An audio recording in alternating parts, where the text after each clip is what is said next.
The following program is an MLWRadio.com production. Welcome to WHW Monday. Tony Schiavone and Conrad Thompson talking about the great years of World Championship Wrestling, the NWA, and Jim Crockett Promotions. And now, let's go to the ring. And here's your co-host. Hey, it's Conrad Thompson. Hey, it's Conrad Thompson, and you're listening to What Happened When? Monday, right here on the MLW Radio Network.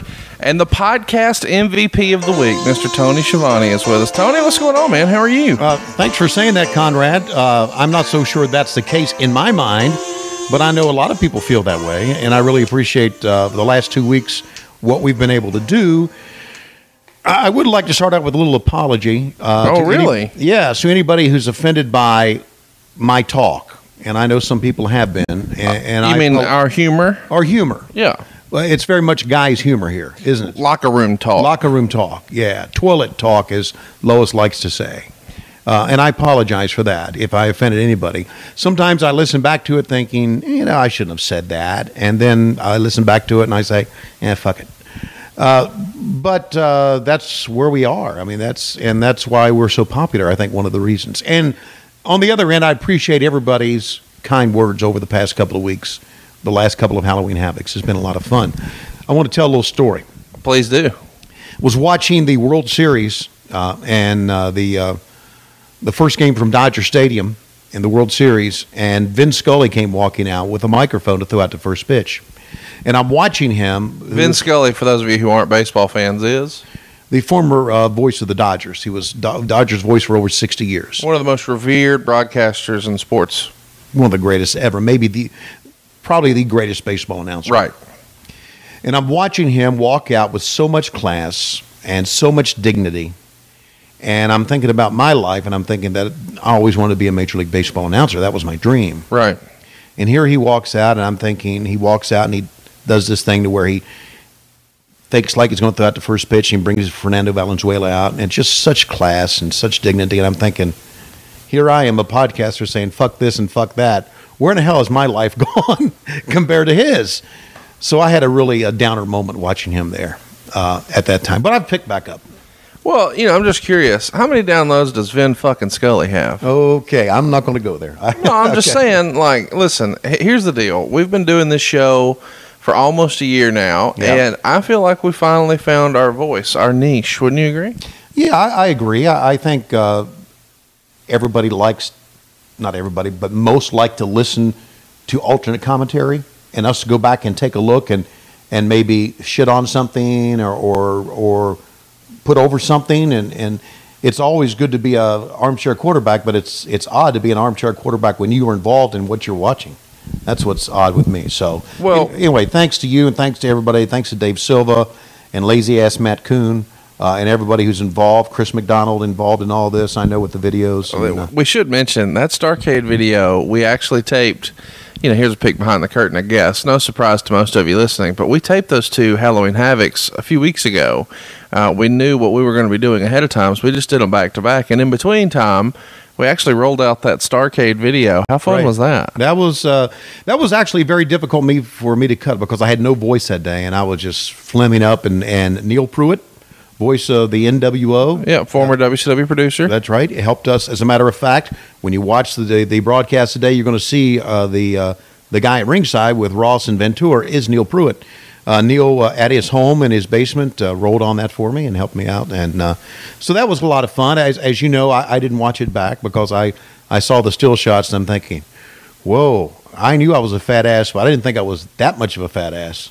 Well, what popped me is that you couldn't be bothered to comb your fucking hair that day. I did. I had a brush with me, and it kept falling down. And I've since gotten rid of the mullet is gone. The mullet's gone. Yes. One of our Facebook followers over at facebook.com/WHW Monday, he described your mullet as the best Camaro mullet in history. Right. And I thought that was the best descriptor ever because I can visualize exactly what a Camaro mullet looks like. Exactly. I can too.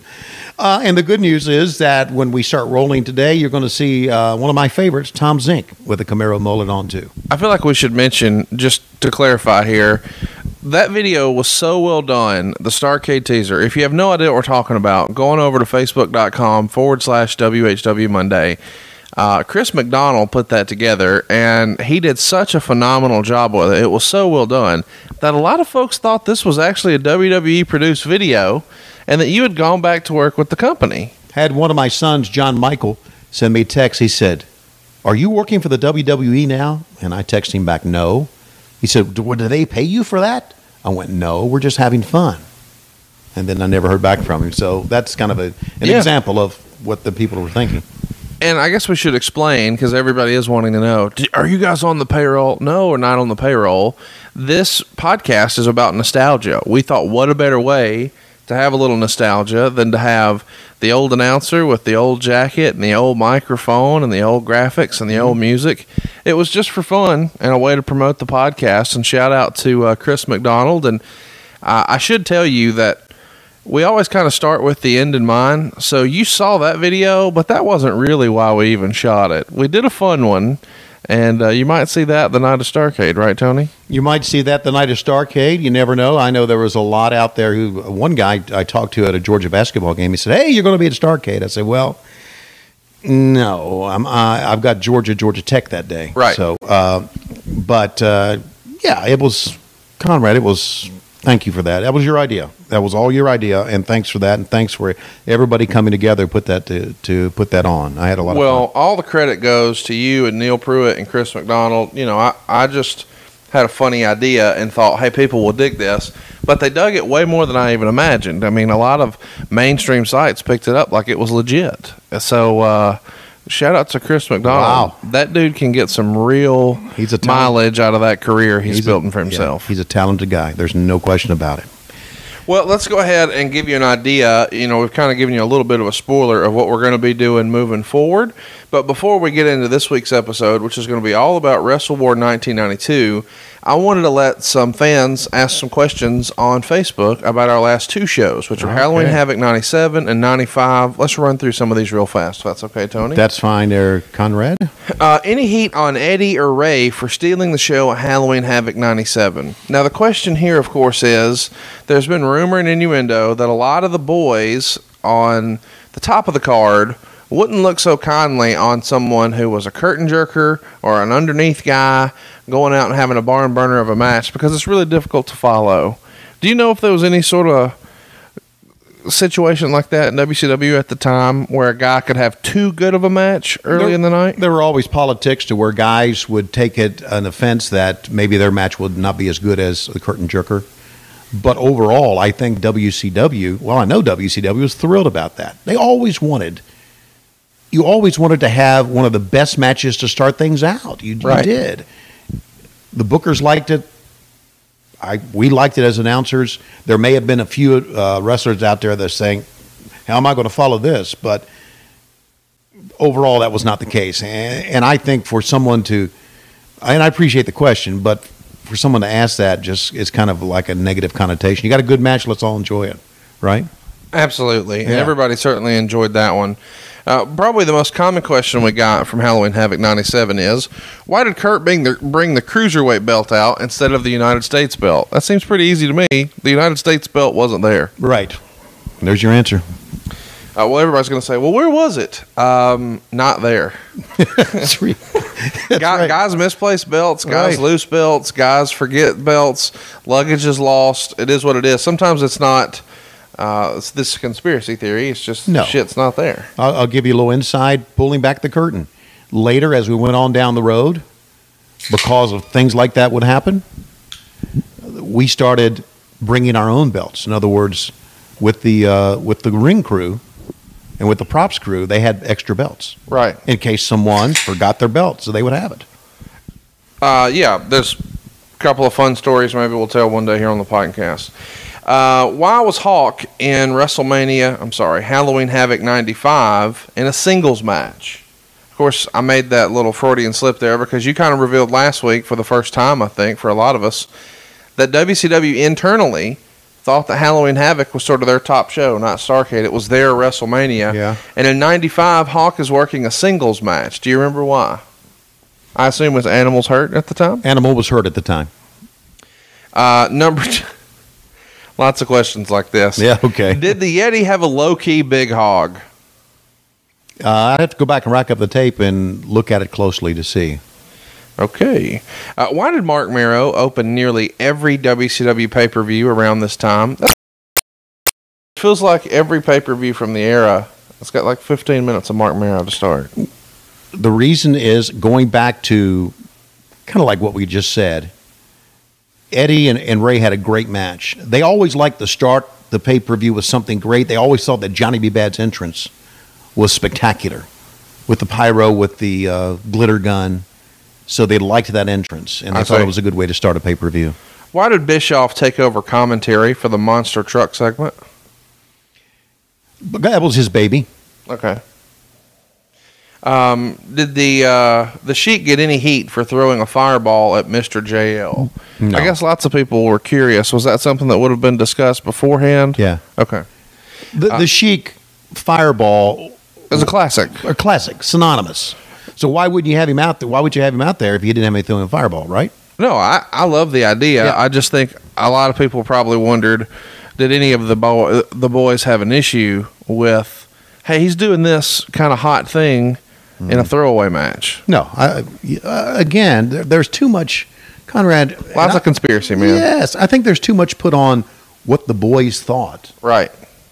That's not the deal. Right. The boys may have thought this, and they may have told a Dave Meltzer or told a Wade Keller, and it got out there that they're hot about this, but that didn't really matter. Yeah. It's a business, man. It is a business, right. Yeah. How did they get the monster trucks on the roof? I don't know how we didn't think about that last week when we were doing this. There's a ramp. There was a ramp that went up that you could, like, next to it was like this big like a parking deck. Parking deck, and there was a ramp that you could get on the roof. Okay. And you would have to get on the roof because of the different air conditioner units that were on there. So, sure. Yeah. But that's a good question. I mean, you look at that and say, well, they just dropped out of the heavens, right? They just landed on the roof. We got lots of questions about this, and I know you answered it on an older episode, but we should put a bow on it right now. Right. Why exactly did you pronounce the Yeti? Well, to be very honest, and I've mentioned this before, I thought it was one of the most absurd things that I've ever seen. And I thought, what in the world can I say to make this even fucking sillier than it really is? So I said Yeti. I probably shouldn't have done it at that time, but come on, it wasn't really a Yeti, right? It wasn't a okay. I mean, if an actual if fucking Bigfoot would have walked out like the guy on Jack's Links would have fucking walked out, I would say, oh, there's a fucking Yeti. But here came Boris Karloff dressed as a mummy at 8 feet tall. It was a fucking Yeti. So I'm just thinking, we're trying to blur the lines between realism and fantasy, and it wasn't a real Yeti, right? That's the best of the show. We should just turn it off right now. So next week, here's what you've got in store. We want you to vote on next week's poll. And, of course, we don't get to pick what's on the show. You do. You're in control. It's your show. We're trying to give you what you want. Cruise on over and vote right now. It's on Twitter. It's twitter.com/WHW Monday. Tony, are you ready? We're going to run through the poll topics at the top of the show. Okay, let's do it. Yeah. Next week's poll, option number 1, is Clash of the Champions 17. This is from November 19th, 1991. Do you remember anything from this off the top of your head? No, the numbers have all blurred. Who was on the card? Big Josh is working with Tommy Rich. Bobby Eaton is trying to get a match out of Firebreaker Chip. We've got the Z-Man working with the Diamond Stud. Ooh. Steve Austin is defending his television title against PN News. Yeah. Cactus Jack is working with Van Hammer. There's a World Tag Team title match with Dustin Rhodes and Ricky Steamboat taking on the Enforcers, which is Arn Anderson and Larry Zbyszko. We've got a World Light Heavyweight title match with Johnny B. Bad challenging Flying Brian. We've also got the United States title on the line with Sting defending against Rick Rude. And then in the main event, Lex Luger with Harley Race and Mr. Hughes takes on Rick Steiner. What might we talk about if Clash of the Champions 17 wins? Let's talk about how shitty it was to book PN News, Firebreaker Chip, and Van Hammer on a pay-per-view or on a Clash of the Champions. Unbelievable. Wow. Clash of the Champions 21 is poll topic number 2. This one goes down November 18th, 1992, a year later. You ready for this card? Yes. We've got Flying Brian taking on Brad Armstrong. Then we've got a boxing match between Scotty Flamingo, who would go on to be Raven. He's got Vinny Vegas, who would go on to be Diesel and Kevin Nash, and Diamond Dallas Page in his corner as he takes on Johnny B. Bad. We've also got a tag team match. Here we go. Eric Watts and Kensuke Sasaki. What a pairing that is. Taking on Arn Anderson and Beautiful Bobby with Michael Hayes as well. We've also got a 3-on-2 handicap match. How about this? Too Cold Scorpio and Ron Simmons taking on Cactus Jack, the Barbarian, and Tony Atlas. Oh, what a hodgepodge this is so We far. pulled Tony Atlas out of where? Mothballs. Medusa is working with Paulie Dangerously, and they're working a singles match. They do a weigh-in. It's awesome. There's a non-title King of the Cable tournament semifinal match with Sting and Rick Rude. And then we've got a tag match in the main event, which is Ricky Steamboat and Shane Douglas taking on Barry Windham and Dustin Rhodes. That's Clash of the Champions 21. What stands out the most to you from that? Well, what stands out the most to me is Medusa Paulie Dangerously, and I say that because I thought it was a pretty good angle. Let me mention this. That November 91 Clash of the Champions and poll option number 1, that's when Medusa was in the box for Sting. Do you remember that? No. She's carried out in a box. They called it a box, and it's a bunch of dudes in their underwear. And then she climbs out of the thing and pretends to seduce him, and then Lex Luger jumps him from behind. Well, I want to see that one. I'm going to watch it a couple of times. There you go. Poll option number 3, Clash of the Champions 25. This is a year later, November of 1993. We've got Rick Rude working with Road Warrior Hawk in an international world heavyweight title. Shockmaster working with the Equalizer. Lord Steven Regal taking on Johnny B. Bad. Steve Austin taking on Flying Brian. We've got Dustin Rhodes and Paul Orndorff working together. A tag match with the Nasty Boys versus Davey Boy Smith and Sting. And then your main event is Ric Flair, Big Van Vader. What might we talk about if Clash 25 wins the poll? I'm sorry you lost me at Shockmaster versus the Equalizer. I started to drift on that one. It's a tale of two cards here, is it not? You got Rick Rude and Vader, Hawk and Rick Rude, and then somewhere in the middle of that shit, Shockmaster and Equalizer. Bless Fred Ottman's heart. Wow. Okay. Last, certainly not least, Clash of the Champions 29, also from November, this time a year later, 1994. We're going to have Stars and Stripes, which is Marcus Alexander Bagwell and the Patriot, taking on Pretty Wonderful, Paul Orndorff and Paul Roma. We'll also see Johnny B. Bad wrestle the Honky Tonk Man. The Harlem Heat are working with the Nasty Boys. Vader is working with Dustin Rhodes. Jim Duggan is working with Steve Austin. Yes, it's that match you're thinking about. And then a 6-man tag match with a special referee of Mr. T. This is Dave Sullivan, Hulk Hogan, and Sting taking on the Three Faces of Fear, which is Avalanche, Kevin Sullivan, and The Butcher. What a time to be alive. It's WCW Clash of the Champions 29. What might we talk about here in this? There's a lot to talk about in this one. This is the one I want to do, man. If you want to talk about wrestle crap and what we're good at, if you care about this show, motherfucker, you better vote for poll option number 4. Vote for that one, man. If nothing else, because of Hacksaw Jim Duggan and Stunning Steve Austin. Huh? Holy cow. Wow. Do you remember what I'm talking about there? Yes, I do know what you're talking about. So there you go. Go vote right now. It's twitter.com/WHW Monday. Only one of these topics can win. It's all about Clash of the Champions. We've had lots of requests for this. So stay tuned and go vote right now. Facebook or Twitter can give you an opportunity to ask questions, but only one place to vote, twitter.com/WHW Monday. Tony, it's about time to get started on this program. Are you ready? Yeah, let's roll the tape. Let's make a call to Stamford, Connecticut, and let Vince know that this event, WrestleWar 92, is going to really spike on the network this welcome. So we're going to encourage you to pull it up on the network right now. Watch along with us. We're going to give you some absurd commentary, and we're going to tell you to press play right now. War Games, nothing but War Games. Sting Squadron. Take a look at these guys. versus Paulie's Dangerous Alliance, Rick Rude and Steve Austin, Arn Anderson and Bobby Eaton. Zbyszko doesn't want to work anymore. Time for WCW's WrestleWar, WrestleWar 92, Jacksonville, Florida, baby. Man, what a great venue this was for us, Conrad.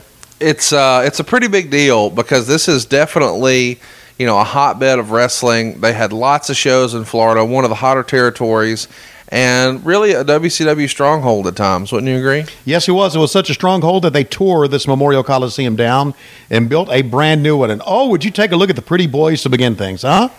It's pretty amazing here to realize that guy on the left is actually sitting to my right now. Right. Actually, I do still have the tuxedo, but one of those pants legs, the waistline only fits around one leg right now. So, hypothetically speaking, if you would like to purchase this memento, this Tony Schiavone tuxedo from WCW pay-per-views past, slide in my DMs, make your offer. We're trying to sell a wedding, are we not? That's exactly right. That's exactly right. I also like to say that I got a lot of heat because at one time I had bleached my hair. I don't know if you remember, Tony. And it's still kind of blonde there, don't you think? Wait, you weren't just doing sun in. You were like legitimate. No, I call it bleach. It was sun in. I would go out and sit by the pool and spray sun in. But man, I was skinny. I was good looking. Boy, Lois was breaking you off something pretty regular back then, wasn't she? No, she wasn't. But I had to break it off my own self, actually. And Eric was very handsome as well. Now, Eric's sporting quite the mullet here himself, isn't he? Let's talk about Eric Bischoff at this point. Okay. What's his role in the company here in May of 1992? Just an announcer. And how did you get along with him? I got along with him well. When I first met Eric, Eric said, he may have put this in his book, that when he first met me, that he felt I didn't have a pulse. I was kind of like really low key. Right. No big hog, but low key. But I like working with Eric a lot. Eric was brought in by Jim Hurd to piss off me and Jim Ross. And that's fine. That's how he... Look at these idiots in the front row with the tuxedos. Do you see that? Yeah, that's the maitre d' for the Rusty Pelican in Jacksonville. And he's there to serve some conch chowder to Jesse Ventura after the show. No, it's not true. I don't know who that is, but if you got to dress up like that to go to a wrestling match, what the fuck's wrong with you? How would you describe Jesse Ventura's hairstyle here? Well, that would be shaved on top and a little ponytail in the back. Is it something they would call that a ponytail? Maybe it's kind of like a reverse Mongold. It's like the original Skullet, maybe. Skullet, okay, absolutely. Skullet. I don't know that that's... I mean, he looks like he's quite a character here with his python jacket, his crazy shades, these like Brian Bosworth shades, right? And then the ponytail out the back. This, to me, by the way, is my favorite JR. I know people absolutely love his calls from the WWE and the WWF, and I totally get that. But this era Jim Ross, to me, is as good as it gets. Yeah. What you need to do, and I appreciate people rolling along with us, you need to go back and listen to the commentary in this, especially listen to the commentary in that tag match coming up. Sure. Spectacular. I feel like we should mention, too, at this point, and we're not trying to pick on WCW, but we're just telling it like it is. WCW is very clearly in the number 2's position. Would you agree? Well, hang on. Let's come back. No, right. Let's focus here on the Freebirds. Once upon a time, the baddest group of heels ever. Super cool. And now this. Now they look like you park your car at the Cheetah Club. How would you describe this entrance and what Michael Hayes is wearing and his commitment to this gimmick?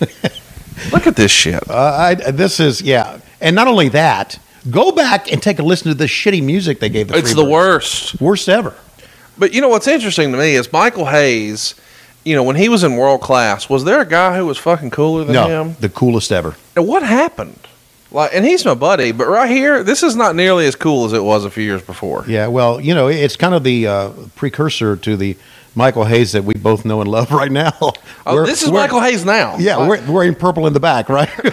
With a fanny pack. Michael Hayes from WrestleWar 92 and Michael Hayes from WrestleWar 2017. Same.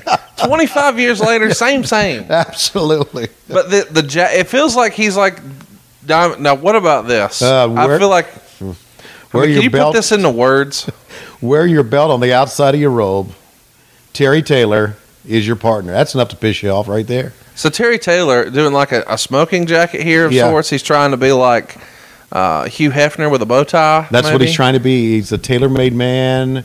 He rubs his hand, tries to look cocky. Look, Terry was a handsome guy, don't you think? No, listen, there's no doubt that Terry Taylor had every attribute it took to be a star, but for whatever reason, it just never clicked. I went back on YouTube recently and found a Terry Taylor Rookie of the Year match on Mid-Atlantic Championship Wrestling. I bet it was awesome, wasn't it was very good. Yeah. He was a great wrestler. He had a good look, but for whatever reason, it was just a miss. And sometimes in wrestling, you hear people say, guys have it or they don't have it. Do you think Terry Taylor just lacked it? Yeah, I think so. I never thought Terry's interviews were that good. This whole match right here. Yeah, Michael. Could this be any more like WCW 80s or early 90s wrestling? Yeah, and of course there's Fonzie as our referee as well. Bill Alfonso was a pretty good referee. I know he went on, I guess, to be a manager in ECW. He was phenomenal there, famous for the whistle, Sabu, Rob Van Dam, Taz. He was a great performer there, and I always found him to be a very energetic referee. He was very good, very good. See, he's telling them, giving them the instructions, which it's all bullshit, right? Holding the belts up, but he's trying to make it look authentic. Right. And what we tried to do back then, and actually, if you listen to this, I think we did a great job. I think JR did a great job along with Jesse. We made this sound and look like a real, legitimate sporting event. I was talking to Hayes this week, and I told him that we were going to be watching the show, and he remembered this fondly, and we'll go through why in just a minute. But he gets an opportunity to strut here early in the match, and I feel like this is his favorite part of the match. Right here? Here we go. My God. How would you describe this? I hate to say that I'm focusing on one part of the anatomy here, and it's sticking out like a woodpecker. Did he not know that they had protective cups back then? Here's the difference between me and you. I didn't even notice what you just said. I still haven't seen it yet, and I don't really want to go looking for it. Oh, shoulder block takedown, and Terry Taylor is going to run back to the other end. Now, of course, I would run from a shoulder block too, wouldn't you?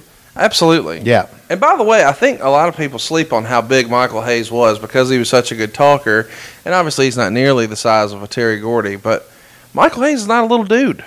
No, he's not. And again, great talkers equate to great.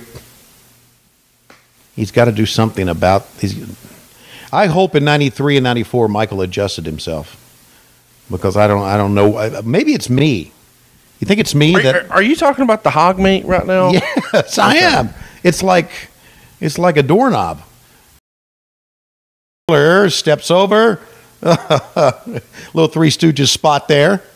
And boy, Greg Valentine rolls over slowly. I feel like Greg Valentine is a guy that a lot of wrestling fans, my age and younger, maybe don't really appreciate enough. Because when Greg Valentine was fucking motivated, he was a hell of a performer. I go back to, as a fan, one of the greatest matches I've ever seen as a fan was Valentine and Flair against the Anderson brothers, the World Tag Team title, in the Greensboro Coliseum. And you have to have four great workers to be able to have that great of a match. And he is a solid dude. I feel like a lot of people, just kind of sleep on him because he didn't have these phenomenal promos and he didn't have the best run in the world in the WWF. He had probably some stuff he'd rather forget, teaming with Honky Tonk as rhythm and blues and shit like that. But he was a performer. And they sold the sledgehammer quite well, that right hand of his, as you saw Michael do it right there. Fans of Mid-Atlantic Championship Wrestling, I'm talking to you, Dick Bourne, and you, David Chappelle. Remember Greg Valentine against Wahoo McDaniel. Great singles matches. Kind of missed that one, but you get the idea of selling the chops of... they called a spot. Right on camera. Right on camera. My God.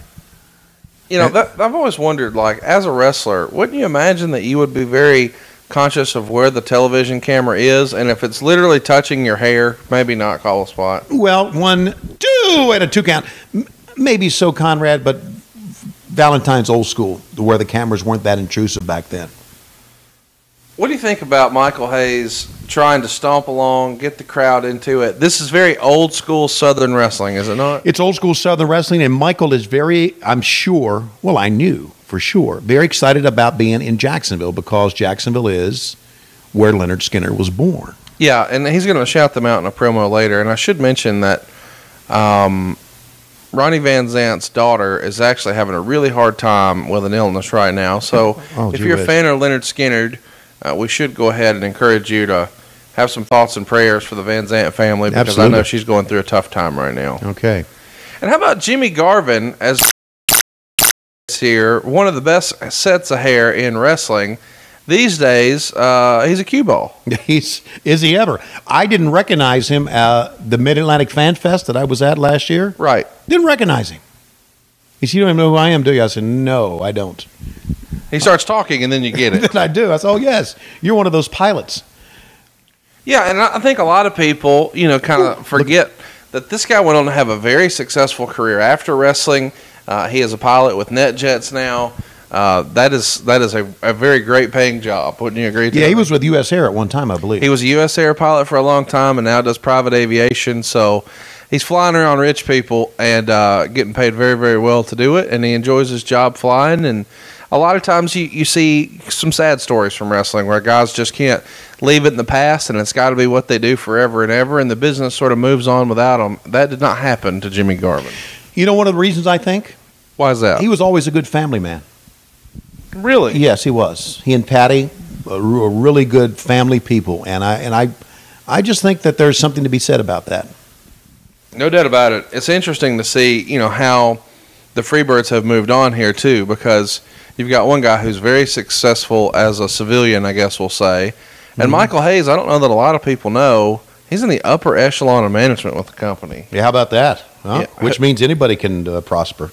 I love you for that. Tag is made, and here comes Jimmy Jam Garvin. Yeah, the Freebirds were bad street, Atlanta, GA, and cool and bad, and I love both of these competitors as singly, but they just weren't the Freebirds that we remember. No, and the thing is, I think if they called themselves something else, Yeah, then it would be cool. But because you have positioned yourself to where you're the Freebirds, it feels to me, and I know that Michael Hayes is the Freebird. I get that. Yes, he He is. can call it whatever he wants.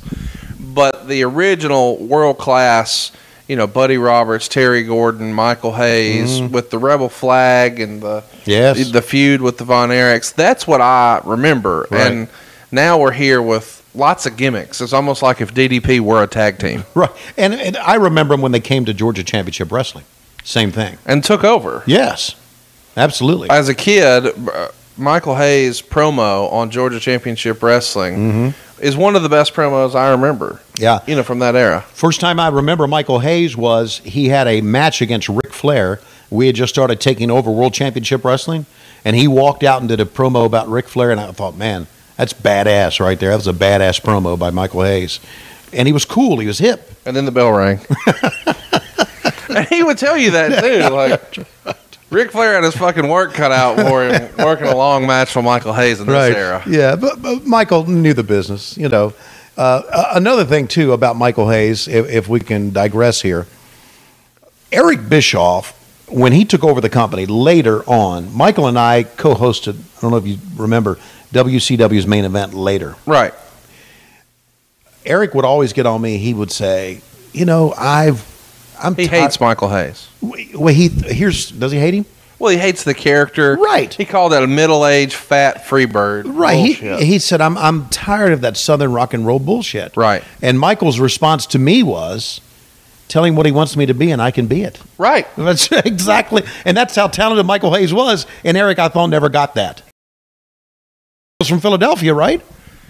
Yeah, I mean, I don't know that a lot of people know that, Right. but yeah, he was born in Pennsylvania Right. and then raised in Pensacola. Right. So he's got a little bit of both. Right. And if you know Michael Hayes' real last name, and then you see this character, you're like, wait a minute, what? Right. He could be whatever you want him to be. Exactly.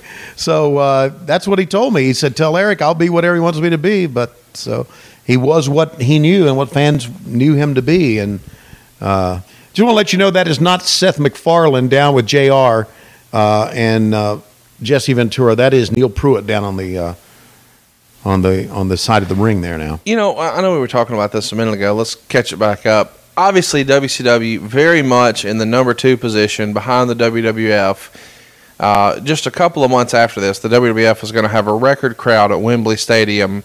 Here, WCW has 6,000 paid here for WrestleWar in one of their hotbeds of Florida. So the business is not nearly maybe what it could be compared to the WWF. But man, the production, the amount of people that you have working here, Dusty Rhodes is here in the back, Craig Leathers is there.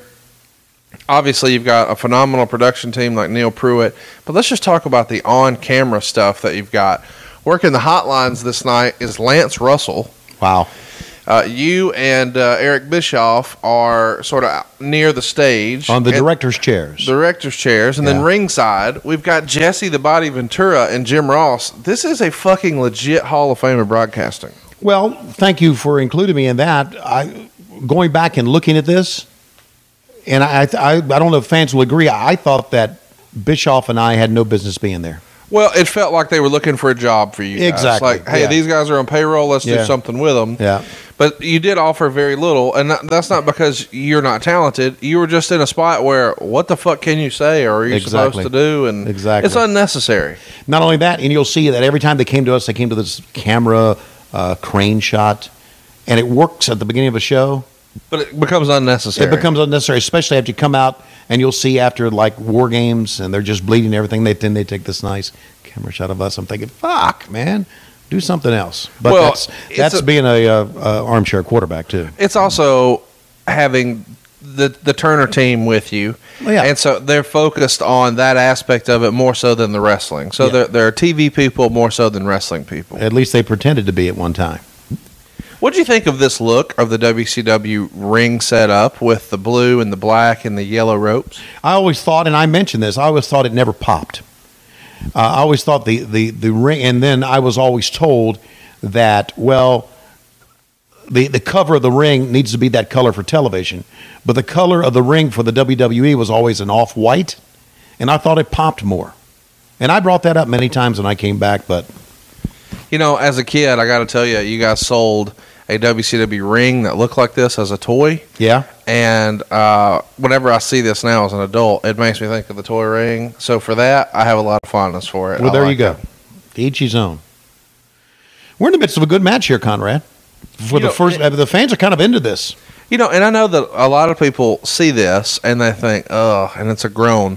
Jimmy Garvin is very underrated, in my opinion. No question. And I feel like in a different time or era, he could have had a phenomenal singles run. He certainly had good runs in Memphis and Texas and all over, but he never really had it with one of the big two. Well, he did get a little bit of a run with Ric Flair, if you'll recall, in the angle with Precious. And, absolutely. Yeah. So you're not put in that spot unless you're a good performer. Absolutely. Terry Taylor, very talented in-ring performer. Greg Valentine, very talented in-ring performer. And if we could just let Michael do commentary for the whole match, this would really be one hell of a match. And let's go ahead and give a shout out to Bill Alfonso. He's playing it awesome here. Yes, he is. Getting all in the action. A very underrated referee. And I think he was he the referee in the Bruiser Brody Lex Luger thing back in the day? Do you remember that from Florida? Wow, I do not. You heard about that, though. I did not. Okay. Well, never mind. Okay. I got to be educated on that. Well, supposedly, when Luger was a rookie, he was in a cage match somewhere in Florida with Bruiser Brody, and Brody supposedly decided, no, I'm not doing shit tonight. Yeah. And wigged Luger out, and Luger hightailed the fuck out of there. Did he really? Yeah. Wow. This crowd here is an 8,000 capacity crowd, but they only have about 6,000 fans here. About 5,000 of these folks paid, and the live gate's roughly $72,000. And Meltzer would write, preliminary buy rate figures look extremely low, probably the lowest ever for a WCW pay-per-view event. I found it curious, too, when I started to really think about this card and what we're going to be breaking down today, that at this time in wrestling, it felt like there was a very clear Hulk Hogan's number one, maybe the Ultimate Warrior or Macho Man is number two, but somewhere near the top of that list, certainly top 3 or 4 or 5, is Ric Flair. And now with the absence of Flair, it feels like all the major players in wrestling are gone.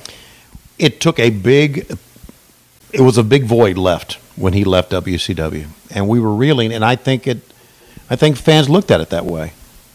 Well, and what you're left with is not bad. I mean, obviously, Sting and Lex Luger are big stars, right? But you ask yourself, well, why are they big stars? Well, because Ric Flair made them. And that's not to disparage those guys, but they weren't big stars before Ric Flair, but they were after. And so it feels like not only do we not have the star power, but we don't even have the guy who can create them. As great as, boy, I'm probably going to get some heat about this. As great as he is, and has always been, is to me, one of the top 10 performers of all time. Ric Flair made Ricky Steamboat, too. No doubt about it. Yeah. And as far as an in-ring performer, Ricky Steamboat, it's going to be hard to beat. Right. But really and truly, if Rick would have had those same matches with Terry Taylor, then Terry Taylor would have been world champion as well. Right. Now, that's not to say that Terry Taylor isn't or is as good of a performer as Ricky Steamboat. I think Ricky's much better. But I also believe that some of it is about your opponent and the match you can put together. And those matches, at least to me, really put Steamboat on the map. No question. And now in the corner now, Valentine calling a spot here. You saw a bit about that. And again, that's a veteran not used to that camera being up on that fat man camera position that we call it. And now he's going to the lower back. Bill Alfonso, or Fonzie as we call him, doing a great job. I always thought referees' reaction really enhanced the match. And the great ones were Randy Anderson, one of the best, and Tommy Young, one of the... do I have to say it like... I think you have to. Tommy Young, one of the best as well, as maybe the best ever. So we've obviously worked a lot of our gimmicks into the show already today with Low Key Big Hog and Tommy Young. Go pick up a shirt right now over at lowestrules.com. And when you pick up a shirt, Tony, you're actually going to give him a call. And I feel like we should give him a little bit of a heads up that you've got a new shirt coming out. And I don't even know that you know this. Have you heard about the new shirt that I got him working on? I saw a tweet about it. So, hashtag NFLTG is coming your way. Yes. It's a black shirt with white letters, which all our wrestling fan friends love. And a lot of people are going to be curious, what is the hashtag NFLTG all about? Well, I saw a phenomenal post on social media that said, wow, listening to this Halloween Havoc episode from 1995, it is very apparent that Tony Schiavone has no fucks left to give. That's it. So there you go. Pick up your No Fucks Left to Give shirt. It's a black shirt, white letters, hashtag NFLTG. And if you pick that up at lowestrules.com, you're going to give them a call and thank them, right, Tony? Give them a call and thank them. I'm still about 3 weeks behind on my calls. I do want to say a couple of things. Uh-oh, look at this. I think he's threatening for the DDT here.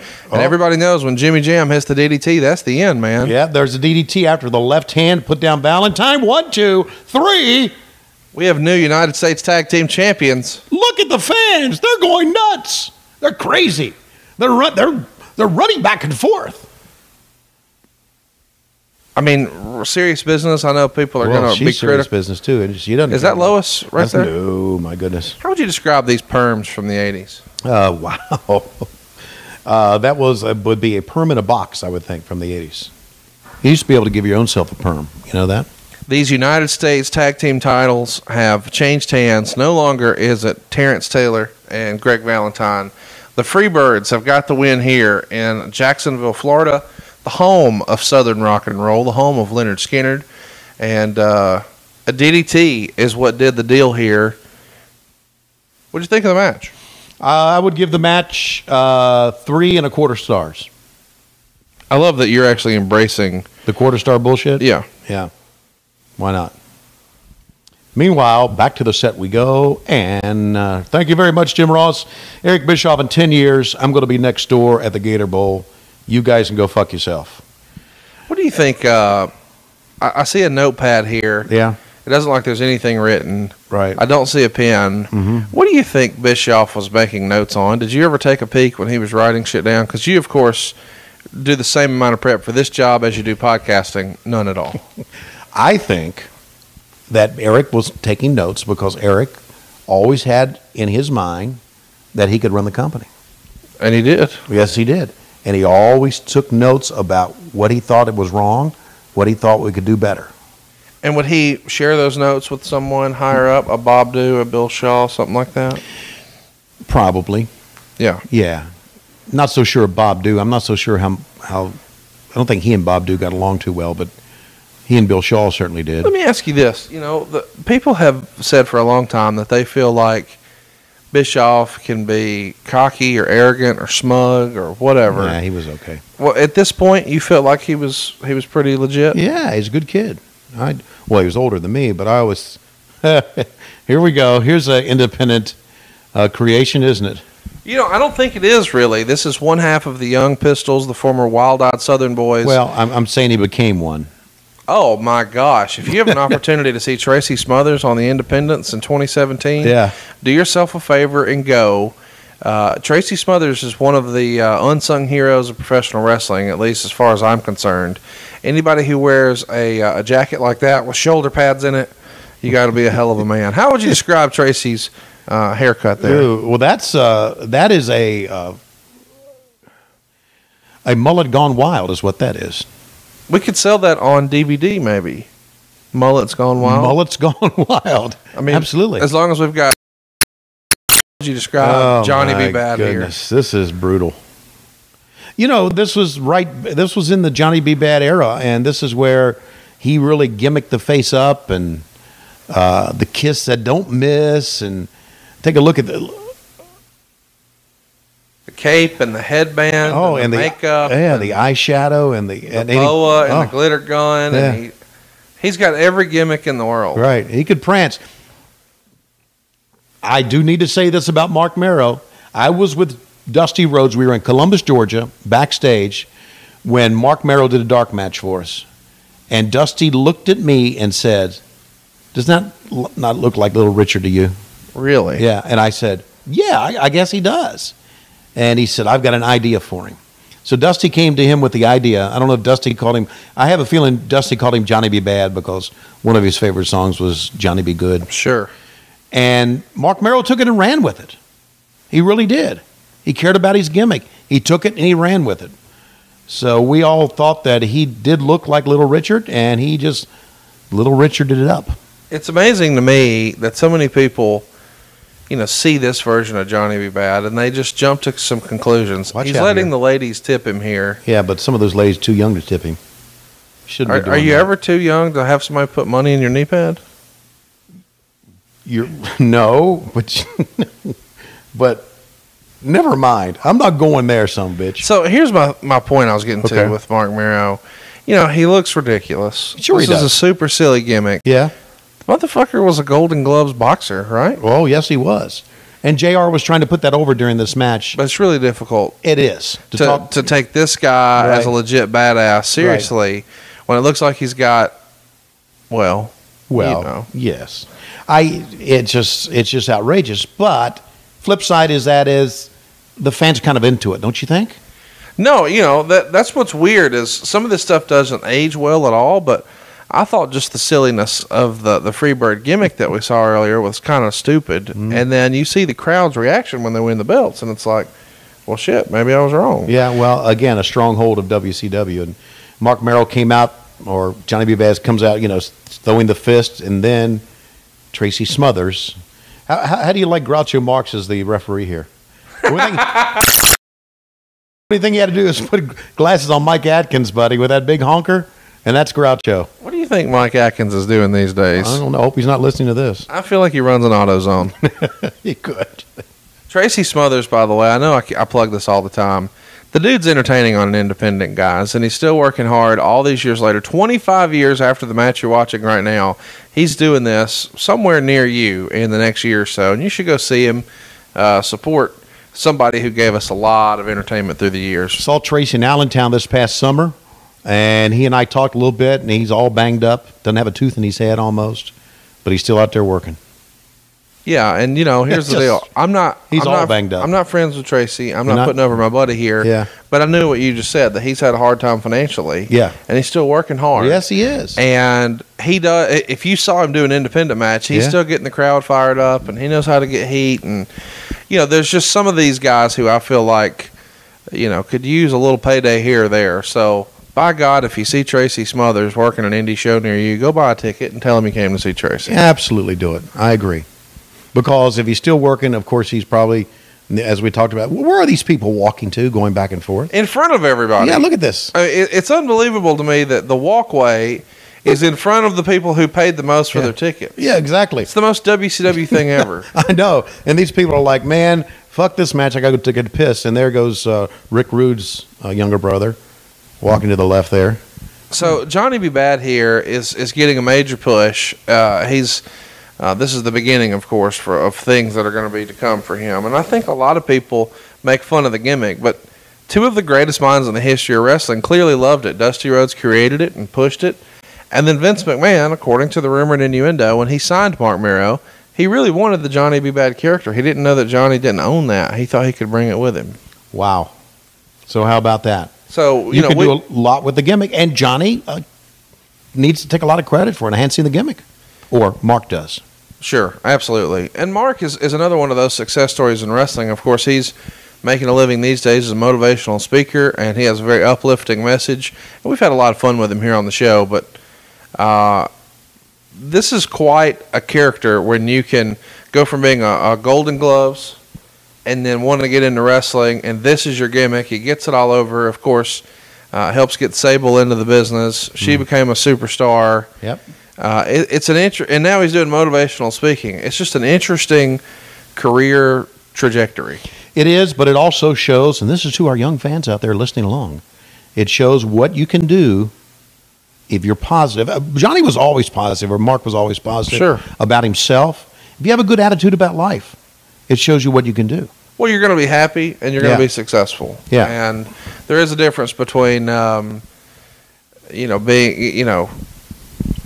being positive and being a miserable fuck like me. Well, I wasn't going to say that, but but I understand. And of course, wow, that is a great move. Great elbow off the top.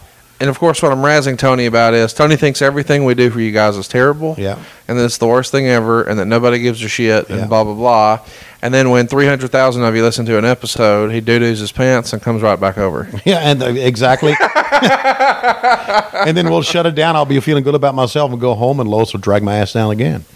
So that's just my life. Take a look at what do we got here. He's either going, whoa, that is tremendous. Look at that shit, though.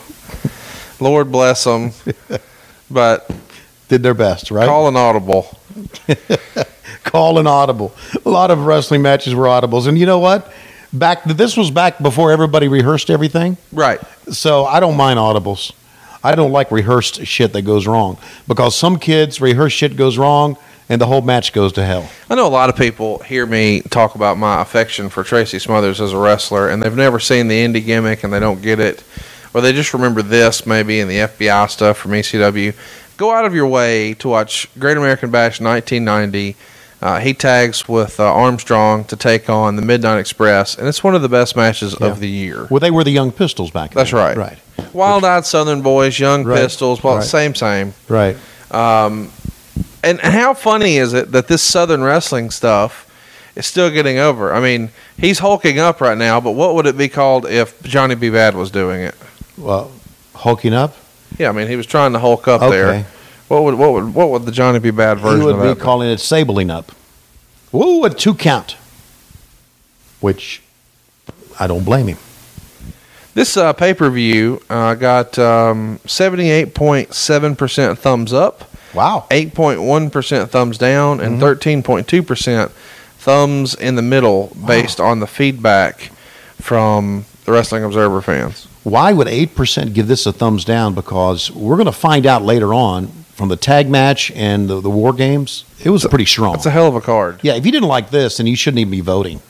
You should just lock yourself in a room and, I don't know, stick your dick in a light socket or something. Have you ever tried to stick your dick in a light socket? Never. No, I haven't. Really? No. Is that how you get like a perm on your pubes? Perm pubes? I would think. We need to, I want to inject a little bit more class into this thing here. Go fuck yourself.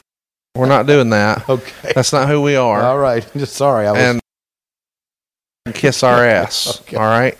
Yes, the people have spoken. Yes. They want the Bob Saget of wrestling. Okay. They don't want me to ask you a question and you try to answer it for 9 minutes and never actually fucking do it. Okay. And meanwhile, Johnny B. Bad up on top. Yes, sir. I'd like to have been Johnny B. Bad on top many times. Whoa, over the chop. Sunset flip. 1, 2. And he got a 2 count. Groucho Marx is a pretty good referee, too. I feel like this is a good time to go ahead and plug, because a lot of people, when you do commentary like that, really get excited. Yeah. They can actually hear you do that over at MLWTV.com, or not MLWTV.com. MLW.TV, right? Yeah, my apologies.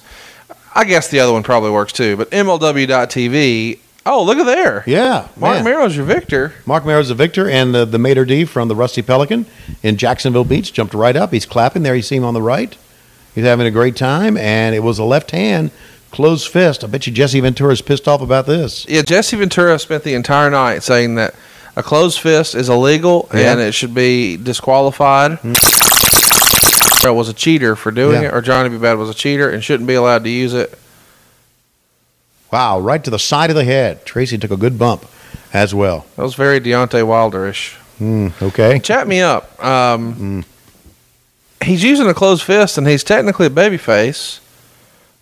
What's up with that? Well, babyfaces can. Wow, is Missy Hyatt live here or what? I'm more fascinated by Michael Hayes believing he needs to dance the entire promo. Yep. So tell everybody who's standing in the middle with the Freebirds. Okay, right that's now. Precious, or Patty. That's the wife of Jimmy Garvin. I'd say he was a great family man. First time we had seen her in a long time. You know, we had seen her in that cage match with Kevin Sullivan and all that. She kind of stepped away from the business and ran the family, and now Jimmy Jam Garvin is talking.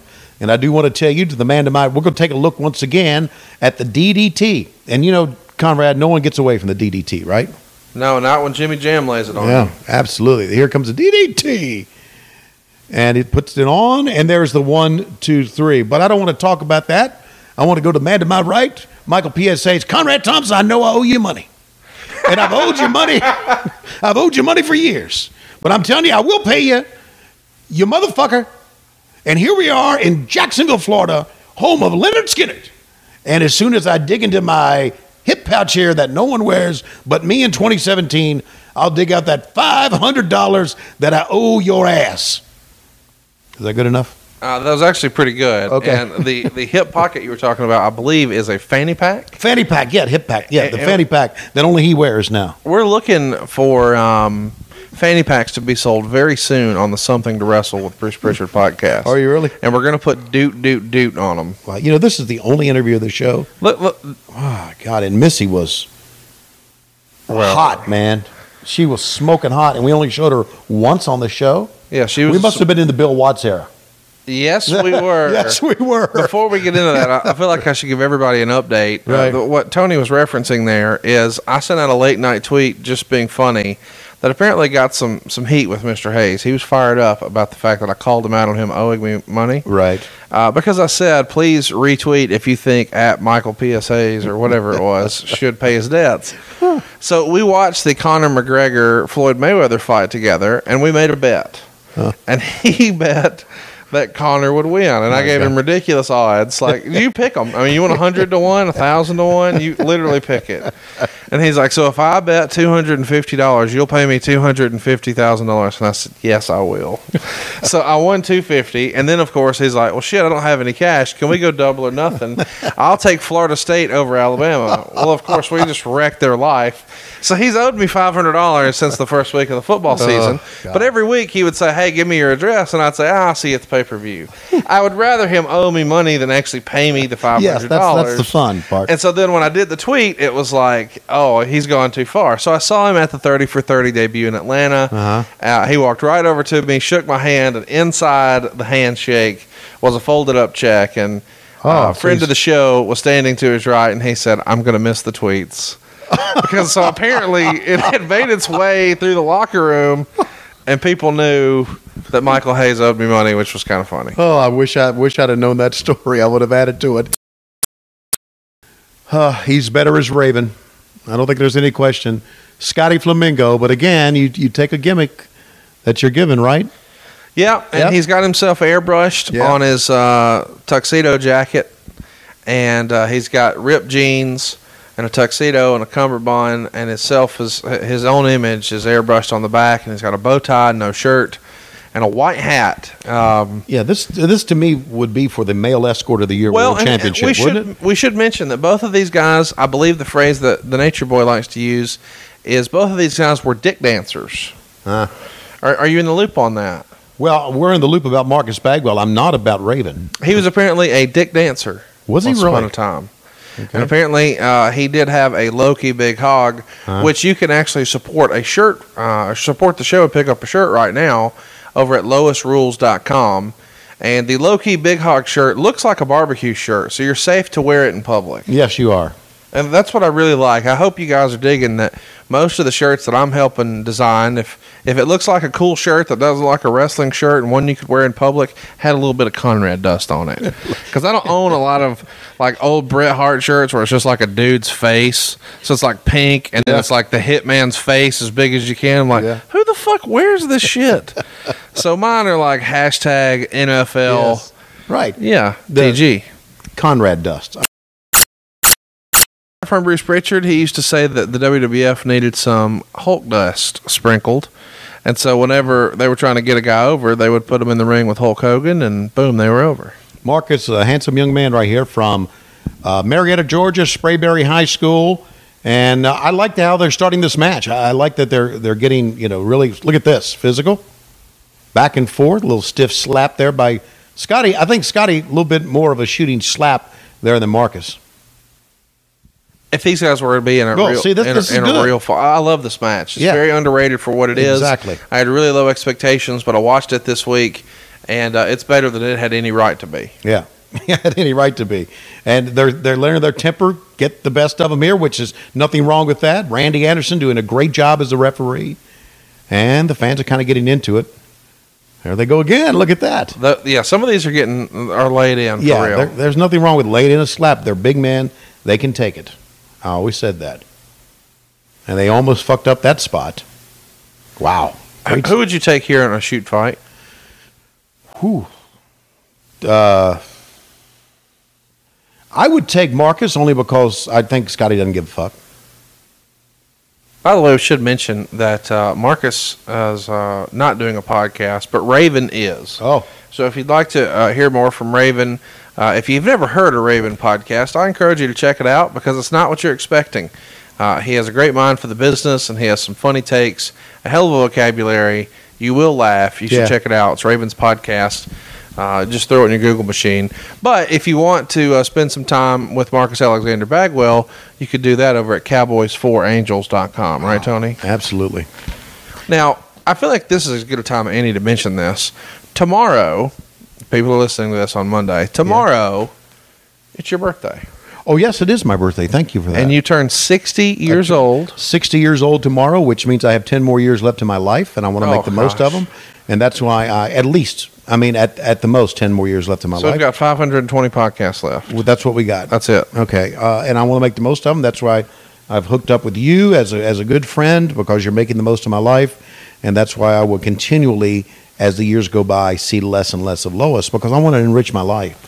Sure. And I think everybody knows that's the key to a happy marriage, not spending time with them. Exactly. The less time you spend, the better it is. And I mean, how can I miss you if you never leave? Exactly. Right? Exactly. So, yes, I do turn 60 on the 7th of November. Thank you for that. And thanks to all the well-wishers so far leading up to that.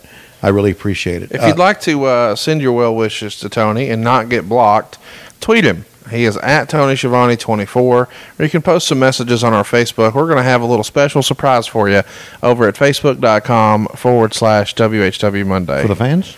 Well, it's for you, but we're going to post it for all to see. A surprise for me? A surprise for you. On where? Me and Matt Kuhn and Dave Silva and of course, really? Chris McDonald. We've been working on something. Wow. And it might not come together until the night of your birthday. Okay. But at some point, it's going to be there, and it's a pretty fun deal. Well, thanks, man. I don't know what to say. I knew that this was going to come up here. And I'm really going to watch Facebook. I'm really going to look at Facebook for one time this week. Yeah, Facebook.com/WHW Monday. We should mention you did a Facebook Live a week or two ago. Yeah. You never know when that's going to happen. And you were on for like well over an hour answering questions. And if you've got a question right now that you've always wanted to ask Tony Schiavone, just go ahead and like us on Facebook and wait for that alert, because when he says he's going live, you'll be the first to know. Tony, we've got a super fan of the show, great friend of the show, Mr. Jeff Jewett, who we kind of made fun of during the Ready to Rumble episode because he runs a doo-doo truck. He owns a doo-doo trucking company. Well, everybody's got a shit, so he's making money, right? Exactly. Right. You know, when I asked him, I said, so, hey, man, how did you get into the doo-doo trucking business? He said, well, unlike your business, where people can pay their mortgage off, they don't need you anymore, but they're going to need my shit forever. So I thought that was great logic. So he actually knows my home address. He himself, ironically, once clogged up my upstairs toilet so bad that I had to have Roto-Rooter come out here as an emergency because he takes those big Vermont-sized shits. Wow. And it shattered my poor little Alabama plumbing here. Shit a log cabin, right? He did. Yeah. So he actually sent you a birthday present. So I have something for you to open here. Okay. From Jeff Jewett and his Doo-Doo Trucking Company, JewettDoodooTrucking.com. And it's something I think you're going to like. Oh, my God. Oh, my God. Is that what I think? Is that Tom Zink? It's a Z-Man action figure. A Z-Man action figure from 1990. Oh my God! Do you have anywhere you think that thing would fit? Well, it's going to be on my mantle. And you call your butthole your mantle? No. And then there's a picture of the Z-Man. This is great. We've got great fans here. Wow, especially Jeff Jewett from DoodooTrucking.com. Yeah. Thanks, Jeff. Thank you very much. You're the man, buddy. I appreciate that. That means you're listening to the podcast, enjoying the podcast, and enjoying some of the silly shit that we say. Speaking of silly shit, take a look at some of these people on the front row, man. This is good old Southern redneck stuff from Jacksonville, Florida. And as I said, now I've spent every Halloween era around that time in Jacksonville with the Georgia-Florida game, and so my trips to Jacksonville have changed a great deal. But right now, these fans are kind of not buying this, are they, Conrad? No, the fans are not into it, which is really a shame because these guys are working hard. Yes, they are. I think at this time, they're so new that they haven't really established their gimmick to everybody. Right. So they just know, okay, well, this guy came out acting cocky. He's the heel. And this... let me ask you that. If you spray paint yourself on something, does that make you... or, airbrush yourself on something, does that make you a heel? Automatically? I don't think so. Like Rick Rude used to do the airbrush deal. He's a heel. Right. Buff Bagwell used to airbrush himself on his hat. He's a heel. Raven had his own likeness spray painted on his back. It shows vanity, and people don't like vanity, right? Sure. Okay, so that's it. Great roll-up by Bagwell. He's got the trunks. No, Scotty Flamingo rolls him up. He's got the trunks, and he gets the win. Wow, what a win. What do you think about that? I got to tell you, I think if you would have asked me before the bell rang, I would have said, well, Marcus Alexander Bagwell wins because you guys were giving him a push here, Rookie of the Year and all that. Exactly. And instead, Scotty Flamingo gets the nod. Scotty's an interesting guy, man, because he's, as we've talked about before, very intelligent. We probably know him most famously for working as Raven, but he had a run as Johnny Polo after this with the World Wrestling Federation. Do you have any fun Raven memories you could tell us about? I've told you about the fact that Raven and I talked a lot. We spent a lot of time together talking about comic books because we're both big comic book fans. Right. And he got me into what he considered was the greatest comic book superhero of all time, which was Swamp Thing. And so I bought a Swamp Thing. I'll put my Tom Zink character beside the Swamp Thing on my... And so, and I saw him at... Oh, wait, hang on. I think I need you to do this promo. Coming up is Beach Play. And we are going to be... Whoa. My mind just went off there. So that you guys are promoting Beach Blast on the Gulf Coast. It's going to be in Biloxi. Right. Is this the one where the midget blows up the boat? No, that's the okay. I didn't know that at all. Saturday the 20th on pay-per-view and live. And now we're going to go to Jesse the Body Ventura and JR Jim Ross. I agree. I like the JR here instead of the JR with the hat and the gimmick and everything. Well, and I'm not disparaging that. I just feel like this is the top of his game for me, for my taste. Yes. So you were saying about Swamp Thing. I don't mean to interrupt you. Okay, Swamp Thing. And he and I talked a lot about that. We talked recently at WrestleCon. I got to see him there, and I like Scotty a lot. I always call him Scotty the Body. Sure. Yeah. There was a moment here early in the program where Jesse Ventura makes it a point to point out Jim Ross's tie and his pocket square multiple times. Right. Sounds like a rib. Is there more to that story that you recall? The only thing I know is that I know Jesse didn't like JR. Now, I don't know what JR thought about Jesse, but I know Jesse did not like JR. There was, I don't know if you remember. Now, we're taking a look at an angle where I guess this is from Milwaukee, Clash of the Champions, where the junkyard dog comes down from the stands and helps out his friend Ron Simmons. Abdullah the Butcher Yes. is wearing out Ron Simmons. Yes, and he is. Cactus Jack is helping him. And then through the crowd comes a suited and booted JYD. Right. Or as Dave Meltzer called him, the junk food dog. Yeah. Fuck Dave. JYD was Look at security trying to stop Junkyard Dog. I know. He just, look at that. He Thump, just, thump. I thought they get out. He went on shit. Dillinger's like, I'm not taking a bump. So No, not at all. So anyway, as this angle goes on, when JR left us and went to the WWE, it's a story I may have told before, but the first thing he did for them, I believe, was WrestleMania. right, And they did it at Caesar's Palace. correct. And he had a toga. That's right. And on our show, the next day when Jesse and I started doing WCW Saturday night, Jesse said, anything that I don't like to see, it's a fat man in a toga. And that was directed at JR. Wow. And Jim got real pissed off about that. And he talked to me and laid into me about it. And I said, Jim, I didn't tell Jesse to say that. He said, but did you think that was funny? And he was really into my shit. And I said, Jim, I don't know what to tell you. And then Jim paused and he said, I'm very sorry, I apologize. Because he was really mad at Jesse for saying that. But he was popping off at you. Popping off at me because Jesse wasn't there. But I always got the feeling that there was friction between the two. Even though I thought, if you listen to this, I thought they really work well together. Man, I absolutely love Jesse on commentary in the WWF. I didn't like him as much here, but I still enjoyed him. But as I said, I just can't put over this era Jim Ross enough. Yeah. Cactus Jack is here with Mr. Hughes, and Cactus Jack comes out and then steps off the ramp and then goes back through the curtain through the side. I think this era Cactus Jack is, at least to me, my favorite era of Cactus Jack. I love this run that he had.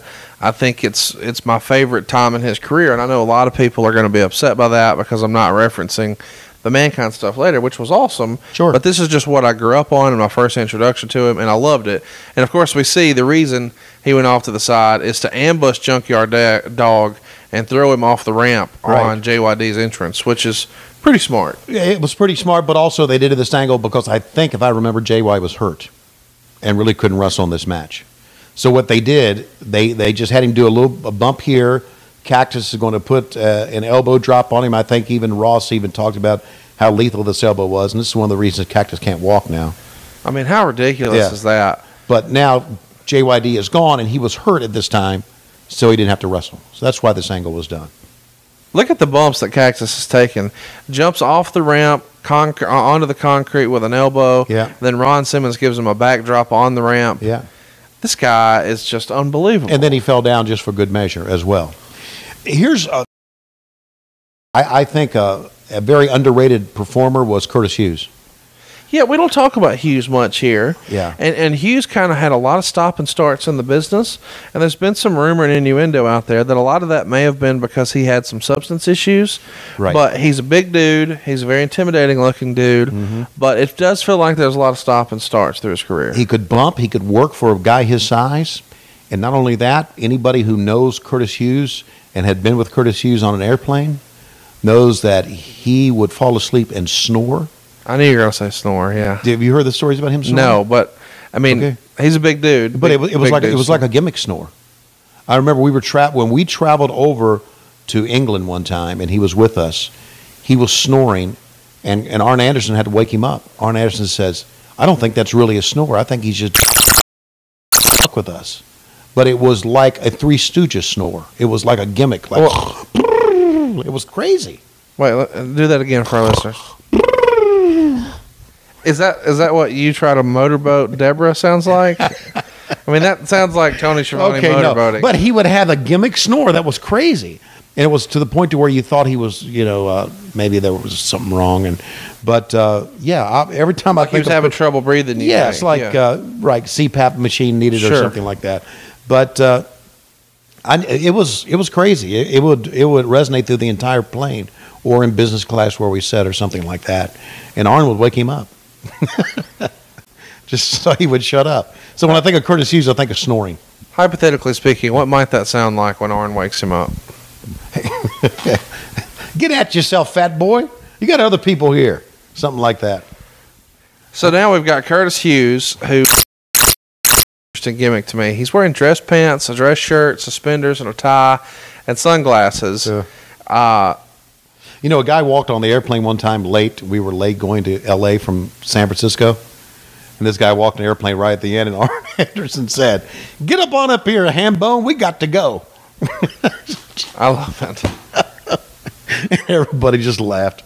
Hambone. Hambone. I don't know why he called the guy Hambone.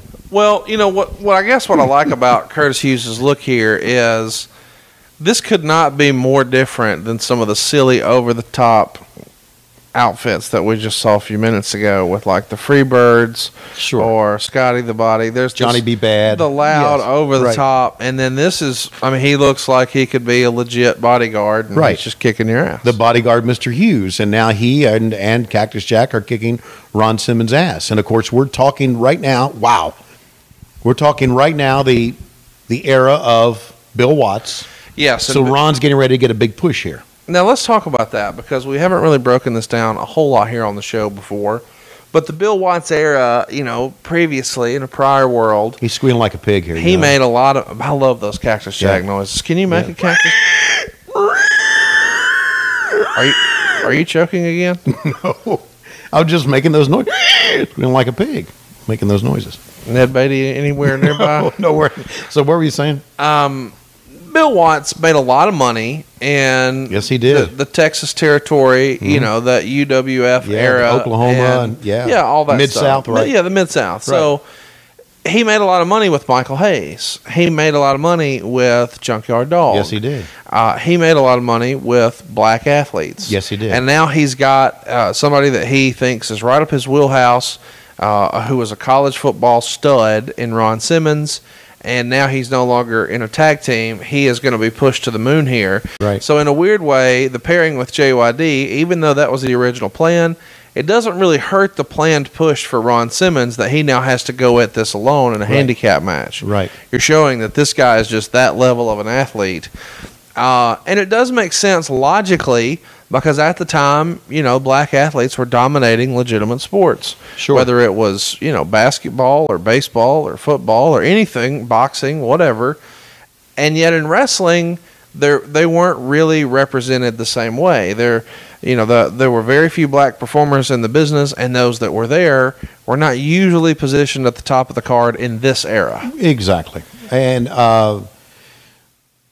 back in the, as we call it, the Mid-South or Louisiana territory, JYD was a big star. And he thought that would equate to Ron Simmons becoming a big star.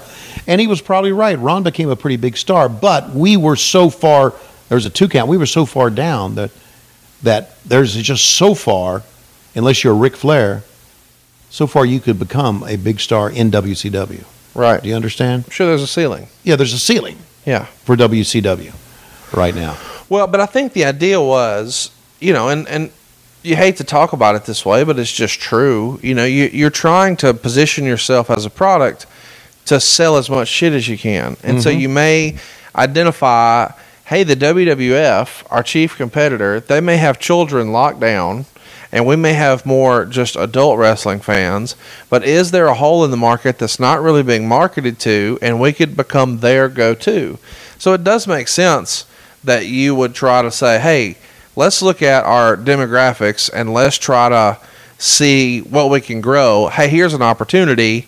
There's not as many black faces in their crowd as there could be. You are right. Yeah. So if that's an underserved part of the market, then let's go after that, and let's see if we can get some more black fans to come buy tickets and buy shirts and buy pay-per-views. And I don't think it's a bad strategy, but I think a lot of Bill Watts pushing Ron Simmons here, they missed the idea that, hey, he's just trying to attract black fans.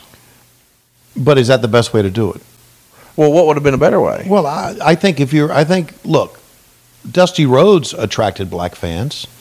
I think Hulk Hogan attracted black fans. I just think if you're a big star, regardless of what color you are, you'll attract fans. But at the same time, I guess, you know, you look at the impact that a Tiger Woods had on golf. You know, when Tiger Woods became the man in golf, it sent golf through the roof. Well, now wait a second. It may have sent golf through the roof as far as viewership, ratings, but it didn't put people on the golf course. Well, I hear you there, but I'm talking about at the end of the day, we're trying to drive revenue.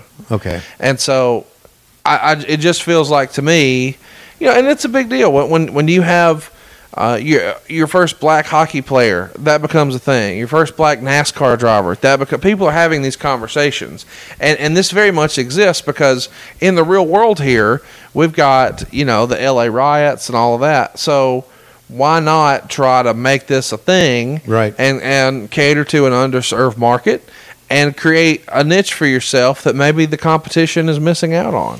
WCW or TBS, boy, great hip toss that time by Simmons. Not only was that a great hip toss by Simmons, that was also a great bump by Curtis Hughes. Absolutely. Yeah.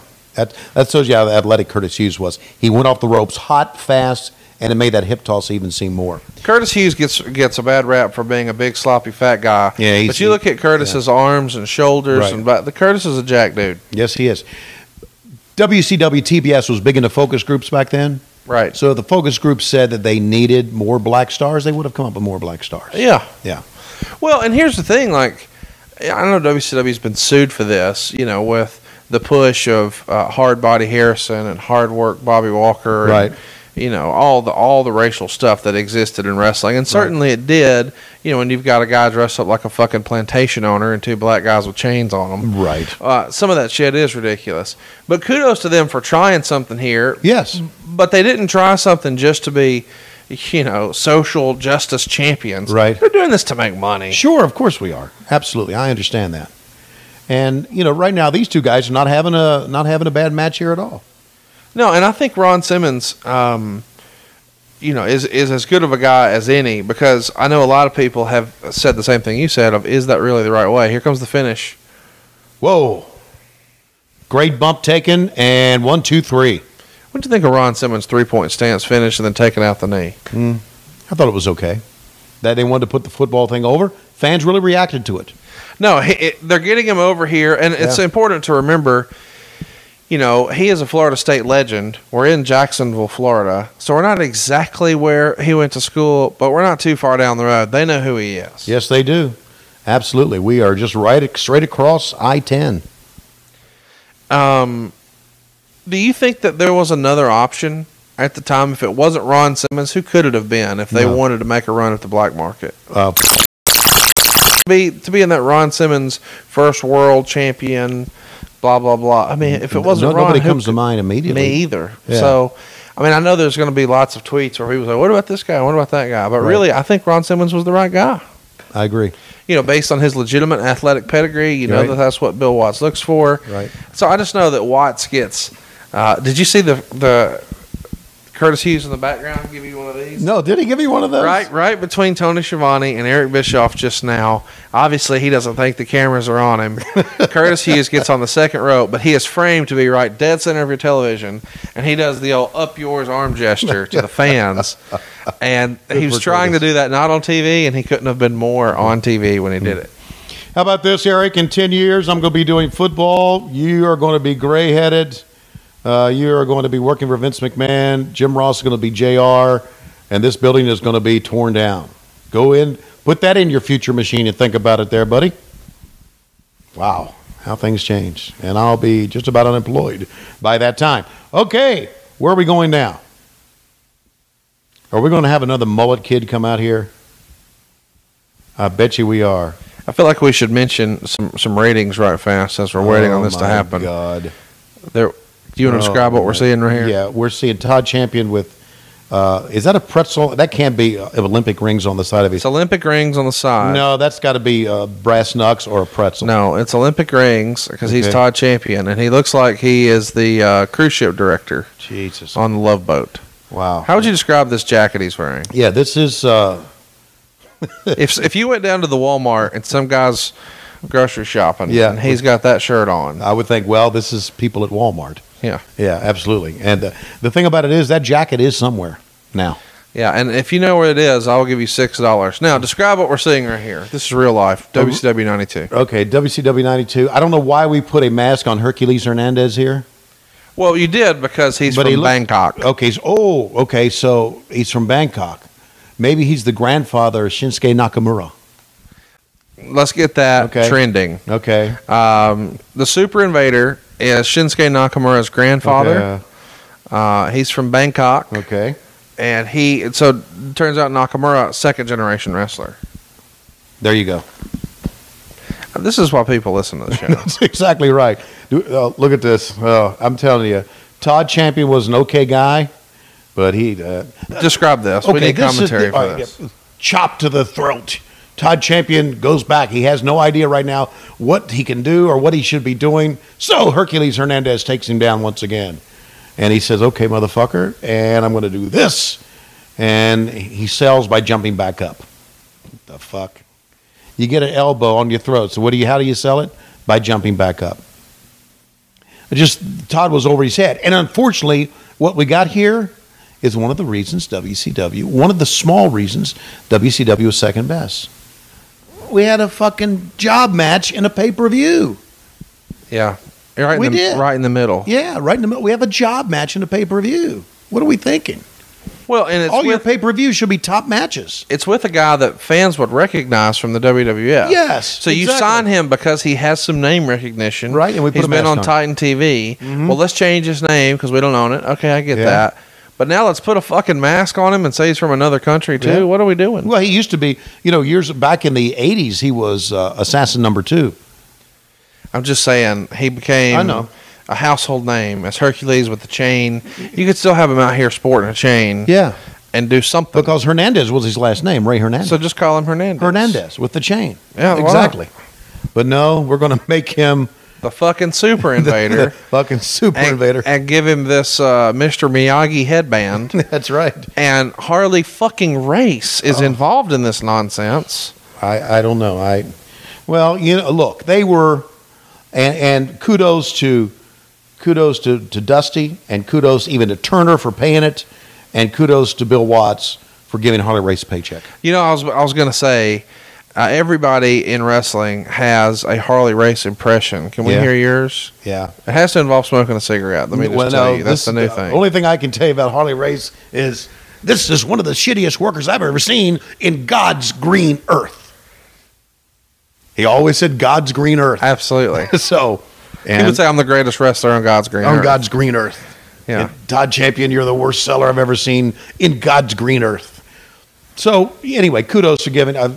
I would, had I been running the company at that time, Harley Race would have had a paycheck too. I just think it's important. I think what he meant to the business. Now, I'm not arguing that at all, but it just feels like the pairing here of, and let's put him with Lex Luger. I get Lex Luger's a top guy. Right. Maybe that pairing doesn't make any sense, but you're at least putting him around the world champion, blah, blah, blah. The fucking Super Invader? Yeah. And this is Harley old school here. And the reason I say Harley old school here, and someone should have taught him this, don't put your back to the hard cameras as a manager. Yeah. Go on the other side. Right. So they can see your face. It's weird to say out loud, someone should have taught him this, but I get what you mean. That's not the way the business was back then. Right. That's exactly the way it was. I mean, he came from, if you go back into the old Bob Goggle days, they had a one-camera shoot. That was their TV back then. Right. One camera. Right.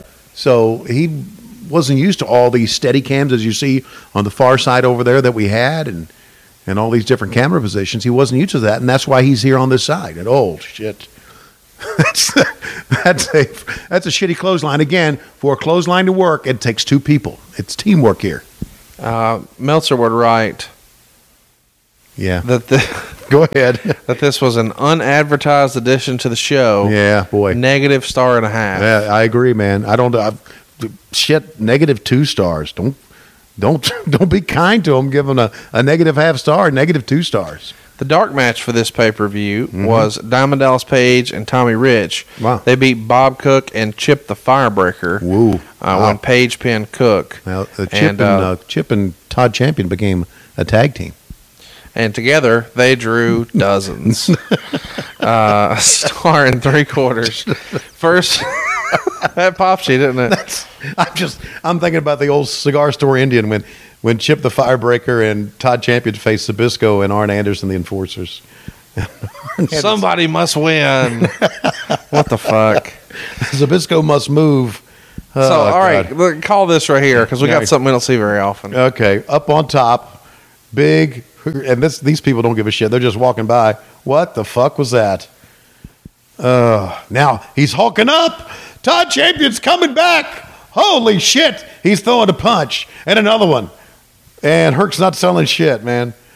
He's nuts. What's going on with Herc's mask here? He had...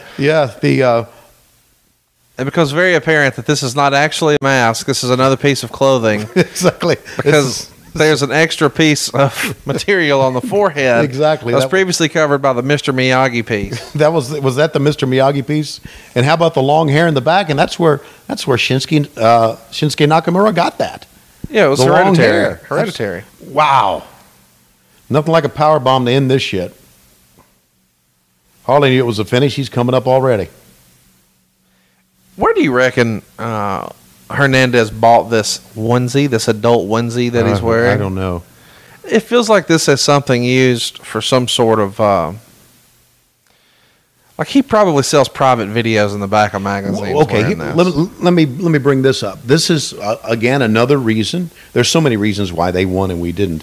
This is another reason why they won and we didn't. We would tell the guys, okay, we want you to be the Super Invader. Right. Come up with your own shit. And they come up with it, and because we didn't have anybody to... They're like, okay, them, fine, you're out. They'll say, fine, go out. Exactly. They took the time to care about what the people look like, right? The presentation. Yes, about the presentation. This is not... I mean, that wasn't even a real mask. No. And it was a sock, okay? It looked like if there was some sort of it was like competition. it was like Lois's red pantyhose over his head. She have red pantyhose? She probably had them back when she had boyfriends and was good looking. So a long time ago? Long time ago. Hypothetically speaking, can you give us some marriage advice right now, Tony? You're about to be 60 years old. Okay. You've been married how long now? It'll be 37 years coming up next summer. We've probably only got a handful of listeners who've been married longer. Right. I feel like you could drop some real knowledge on us right now. Yeah. Okay. I don't know what works for me would work for them. I'm not giving. Let's go back to the ring. Fuck. Marriage advice. Oh, it's like the World 600 in Charlotte. It's an event of attrition. Let me ask you this. Just hang there. Okay. What did I do differently for Halloween Havoc 95? Because that Tony Schiavone has not shown up yet. Is it because you're drinking Diet Coke instead of Coke Zero? Well, we only have one interview, and I can't do the interviews. Do you want me to? Well, you could have did Jesse and JR. Well, we were talking about marriage advice. So you're saying that this event sucks compared to the last one? Well, no, I'm not saying that at all. I'm having a good time, aren't you? Okay, yeah, I'm having a great time. Not you know we're playing. I mean, J.J. Dillon's probably proud. Okay. All right, here comes Richard Morton. And just think about this: 6 years before, he was one of the great tag team superstars in the world, main eventing all over the world, and now he comes out. And you can tell he doesn't want to be... Well, he's doing as good a job as he can being a heel, but Ricky Morton's not a heel. Ricky Morton's not a heel. No, not at all. Ricky Morton is a selling-ass babyface, man. Back in 86, how much... Whoa. Whoa. Was it ridiculous? Yeah, they were fence builders. Really? Yes, they were. They were fence builders. I've heard before, after, sometimes during. Really? Wow. Hot tagging? All right, Big Josh, who would go on to be Doink, is here as Big Josh. How would you describe the Big Josh character? He's the lumberjack. That's it. With a mullet. With a axe handle. And he would really do well in Florida because he's got jorts on. And, of course, as we know, all Gator fans love jorts. Sure they do. Yeah.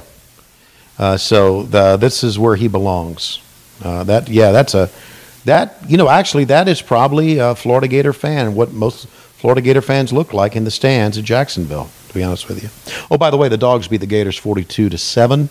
I thought I would repeat that again. 42-7, the Dogs beat the Gators. Didn't sound like that was a very close game. It was right before kickoff. Sure. And Florida would have had a shot had Georgia been in a horrible car wreck. Yeah, exactly. And, of course, then they went on to Missouri trying to lick their wounds, and Missouri licked their wounds for them. But that's all I got to say about college football right now. Josh, Big Josh, or Doink. Look at the fans right here. Yeah, they're leaving in droves. Fuck this shit. We know Ricky and there's one of the Miami Hurricanes with his jersey on is going through as well. No, he wasn't picking any pockets. That wasn't a hurricane. Okay. Hey, so let's catch you up here. The Freebirds match that opened up here, Meltzer would write, if I was running the company, I'd drop these useless belts. How special can title belts be if you've got guys like this and the title picture? Well, you a know star what? and 3/4. Okay, I thought it was a good match, and the crowd got into it. Yeah, you know what? If I were running the company, send a letter to somebody, or back then, call somebody and tell them you want to run the fucking company. Don't say, if I were running the company. Give it a shot, dumbass. Give it a shot. Give it a shot. Let's see how you can do it. Okay? And by the way, there's a lot of politics involved in this bullshit too. You say, oh, I would make him go over him. Yeah, of course you would. You would do it sitting back and wherever you are in California. You wouldn't do it if you were sitting in the locker room trying to have two guys go over. Johnny B. Bad and Tracy Smothers got star and 3/4. Mm-hmm. Scotty Flamingo and Marcus Bagwell got a star and a half. Okay. Ron Simmons and Mr. Hughes got a star and a half. Mm-hmm. The match we just mentioned, of course, Super Invader Todd Champion, negative star and a half. And this match here with Big Josh and Richard Morton gets a star. Okay. Morton here was a last-minute substitution for the Diamond Stud, Scott Hall. So the original plan was supposed to be Big Josh and the Diamond Stud. Wow. But Scott Hall quit the promotion the day after, asking for and getting turned down for a guaranteed contract. Yeah. Why would we give one of the great workers in the business a guaranteed contract, right? Yeah. So he would go across the aisle to the World Wrestling Federation to become Razor Ramon and one of the top stars in the business. No question. You guys had offered him $300 per show. Oh. With no guaranteed dates. So when we book you, you get $300, but we're not going to guarantee you a number of dates even. Yeah, you could get 2 dates a week and you get $600 a week, which probably wouldn't even cover your expenses. Yeah, exactly. Yeah. So $300 here in 1992. Again, that's the old school mentality of Bill Watts, and there was a lot that he brought, I thought, to us. I really did. But there's a lot that he took away from us too because of that old school mentality. Interesting to note, you guys wouldn't give him $300 a night here guaranteed. So he left, and almost 4 years to the day, he came back making $600,000 a year. How about that? Yeah, he was here the first. Well, there you guaranteed. go. Yeah, it's pretty amazing. You know, something about Bill Watts that I probably brought up before. I really learned a lot from him as an announcer. He took the time to talk to me about what he wanted. And not many bosses did that.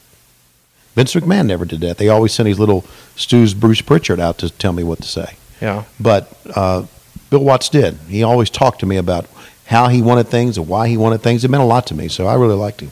Well, because if you're explaining how and why, you know, it helps you be successful. Like, and you're a good boss. Right. You're a good boss. You are. If you're just sitting back hoping that you guess right, what the fuck is that? Exactly. So enough of me and that, and now we're seeing Ricky Morton, and the people are still walking back and forth, man. Yeah, Meltzer would write, it seemed the entire crowd considered this intermission. They worked a solid style early, but nobody cared. Yeah. Well, of course, Meltzer's just waiting for the, there goes another guy. Meltzer's just waiting for the Japanese guys to hop in the ring so he can star it up. And whack off. Well, you know, that's coming up pretty fast. Yes, We've got 3 matches after this. And the main event, we should tell you, the WWE has rated to be one of the greatest matches ever, and it's in the greatest matches ever section of the WWE Network. Really? The main event here, yeah. Who makes that decision on the WWE Network? It's not Vince. No, I doubt producers. Vince has ever even seen one of their millennial picture. Producers who. Well, the main event got 5 stars. So we're in for a treat with that one. Yeah. Well, I remember it, and we're in for a treat because why? Great workers. We should mention, too, I know there's going to be a lot of people who say, man, this wasn't like Halloween Havoc 95. Yeah, you guys picked a good pay-per-view. So we let you get the pick here. Right. I didn't give you an option to pick Halloween Havoc 95. I just said, hey, fuck it, we're doing it. Right. I knew it was shit, and it would be hilarious, and it was. Right. So if you want a hilarious Halloween Havoc 95 show, you should vote for poll option number 4, which was Clash of the Champions 29. Right. With Dave Sullivan, Hulk Hogan, and Sting taking on Avalanche, Kevin Sullivan, and The Butcher. Yeah. Because when we have good shows, right? Right. We're going to call it. We're going to call it like it is. I mean, there's not. I can tell you that. Take a look at Ricky Morton's ass. I know many girls saw that back in the day. I could say that or things like that, but it's a pretty good show going on here. Ricky Morton has a podcast now. Have you heard it? No. Not a lot of other people know that it's out. It's brand new. I should mention, I'm a huge Ricky Morton fan. I think he's one of the most entertaining storytellers of all time. He once told me about shitting in a gas station. Did he? Where they wouldn't let him use the restroom. They said it's not for customers. And he said, okay, well, I'll buy something. He said, no, it's not for customers. You can't use it. And he's like, no, it's an emergency. And they're like, sorry. And he's like, no, I have to go right now. It's an emergency. And they said, listen, man, I don't know what to tell you. You can't. He's like, buddy, it's about to be an issue. I have to use it. I promise I'll take care of your place. Let me in. It's going to be bad. And the guy's like, sorry, dude. Ricky just shit all over the floor at the gas station. Wow. Well, he didn't mean to, but it was like, no. This is serious. Yeah, right. Like, right now. It's coming out right now. Wow. And they just stonewalled him. So Ricky Morton just shit all over the gas station. How about that?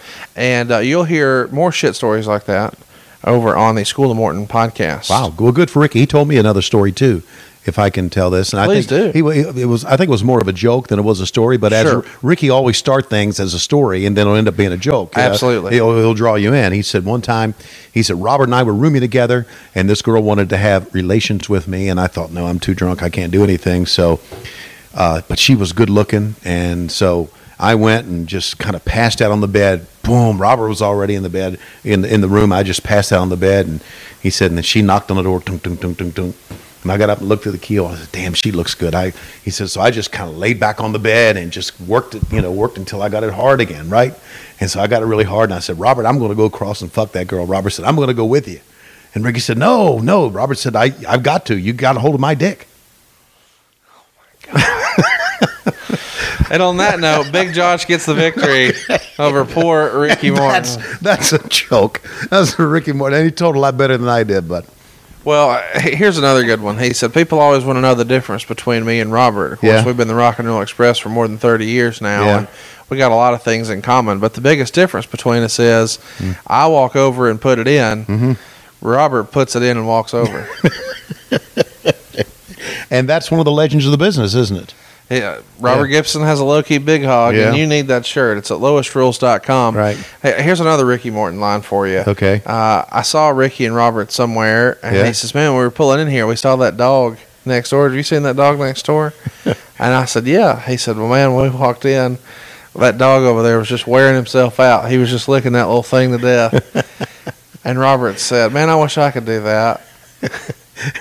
and Ricky said, you better not, man. That dog will bite the shit out of you.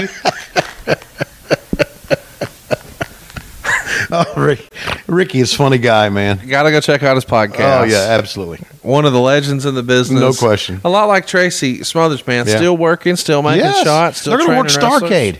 Yeah. They're going to work. I hope the WWE gives them a decent payoff. Well, yeah, I'm sure they're going to take care of them. They're not working a match. They're not? But they may have an angle. Okay, well, I'm glad they're there. They're going to be involved, and they're going to be there, and they deserve to be. Yeah, absolutely. Greensboro, home of Starrcade, why not? Yeah, on Saturday. So chat me up. This is your hotline promo for this week. Okay. Call right now, 1-900-909-9900. I'll let you know if Missy Hyatt is wearing underwear. As a matter of fact, I checked. Oh, my God. Is this a good-looking man or what? Huh? Would you agree? Zink is on the screen in a video recap. Yeah. And What's he saying here? He's pissed off, motherfucker, because you think that Tony Schiavone loves me. Well, let me tell you something right now. If Tony Schiavone thinks I'm a good-looking man, then I'm a fucking good-looking man. Okay. Oh, hang on a second. Schiavone thinks you're a good-looking man? Well, he's nothing but a fat piece of shit. So what? So what? He put my ass over on TV. He put your ass over on TV, hadn't he? And so if Schiavone wants to call me a good-looking man, I'm a fucking good-looking man. No, wait, hang on a second. You don't want to go there, okay?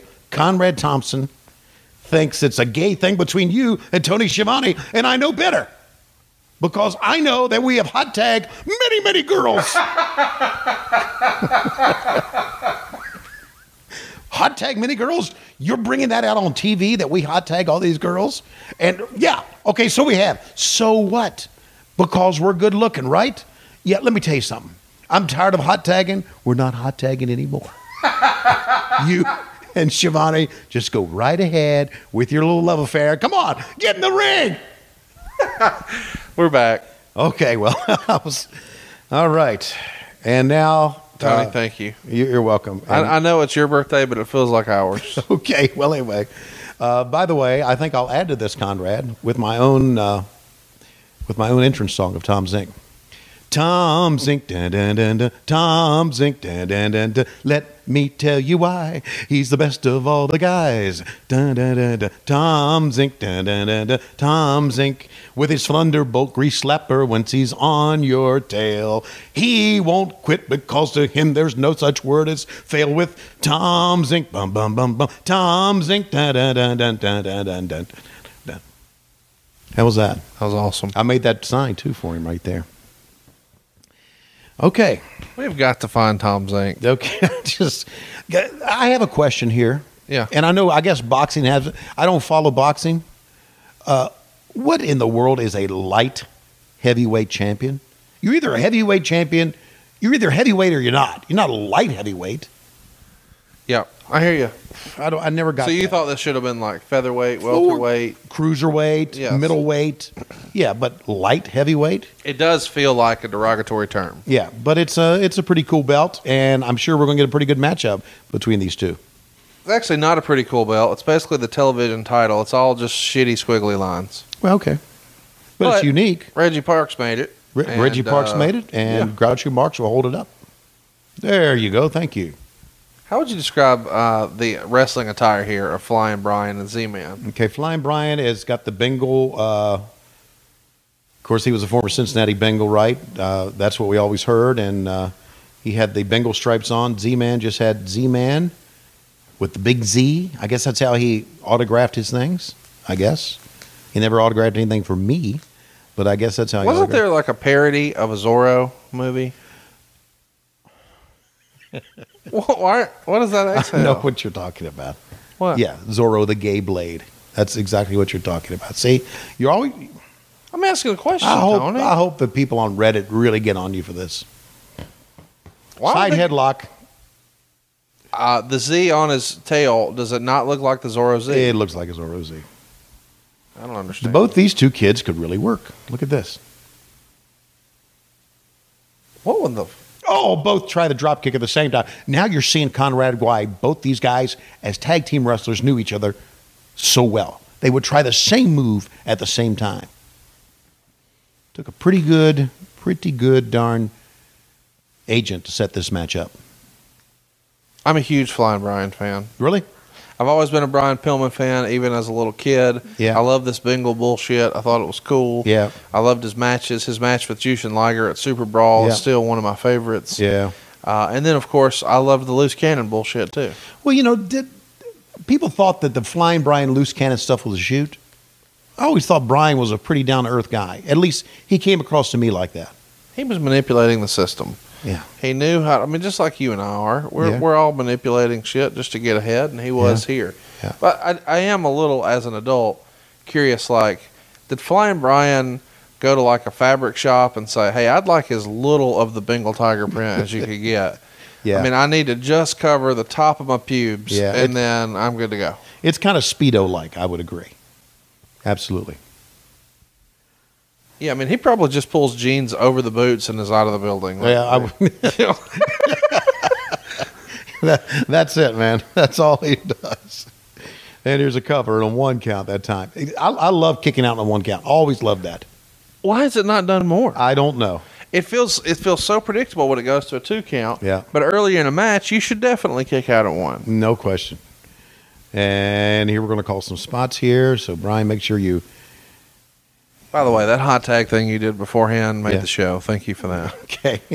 I'm glad it did because apparently I was not doing too well prior to that. There's a kick out. Well, no, I mean, I explained it. I mean, we've got Yeah. a really good show to call here. Right. We've got, and I feel like, WCW in this era just gets shit on a lot. But let's just run through some of the talent that's on this pay-per-view. Okay.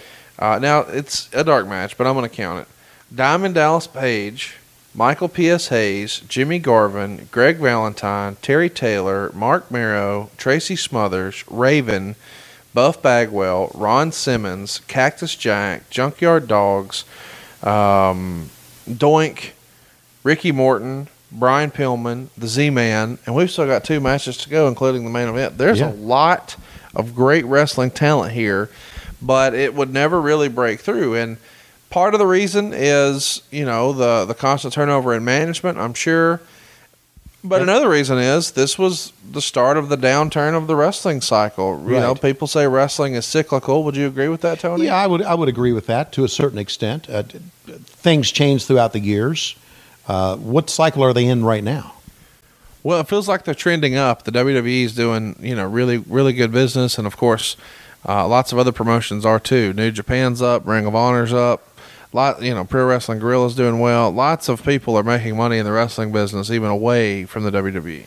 Okay, well, that's good. I'm really glad to hear that.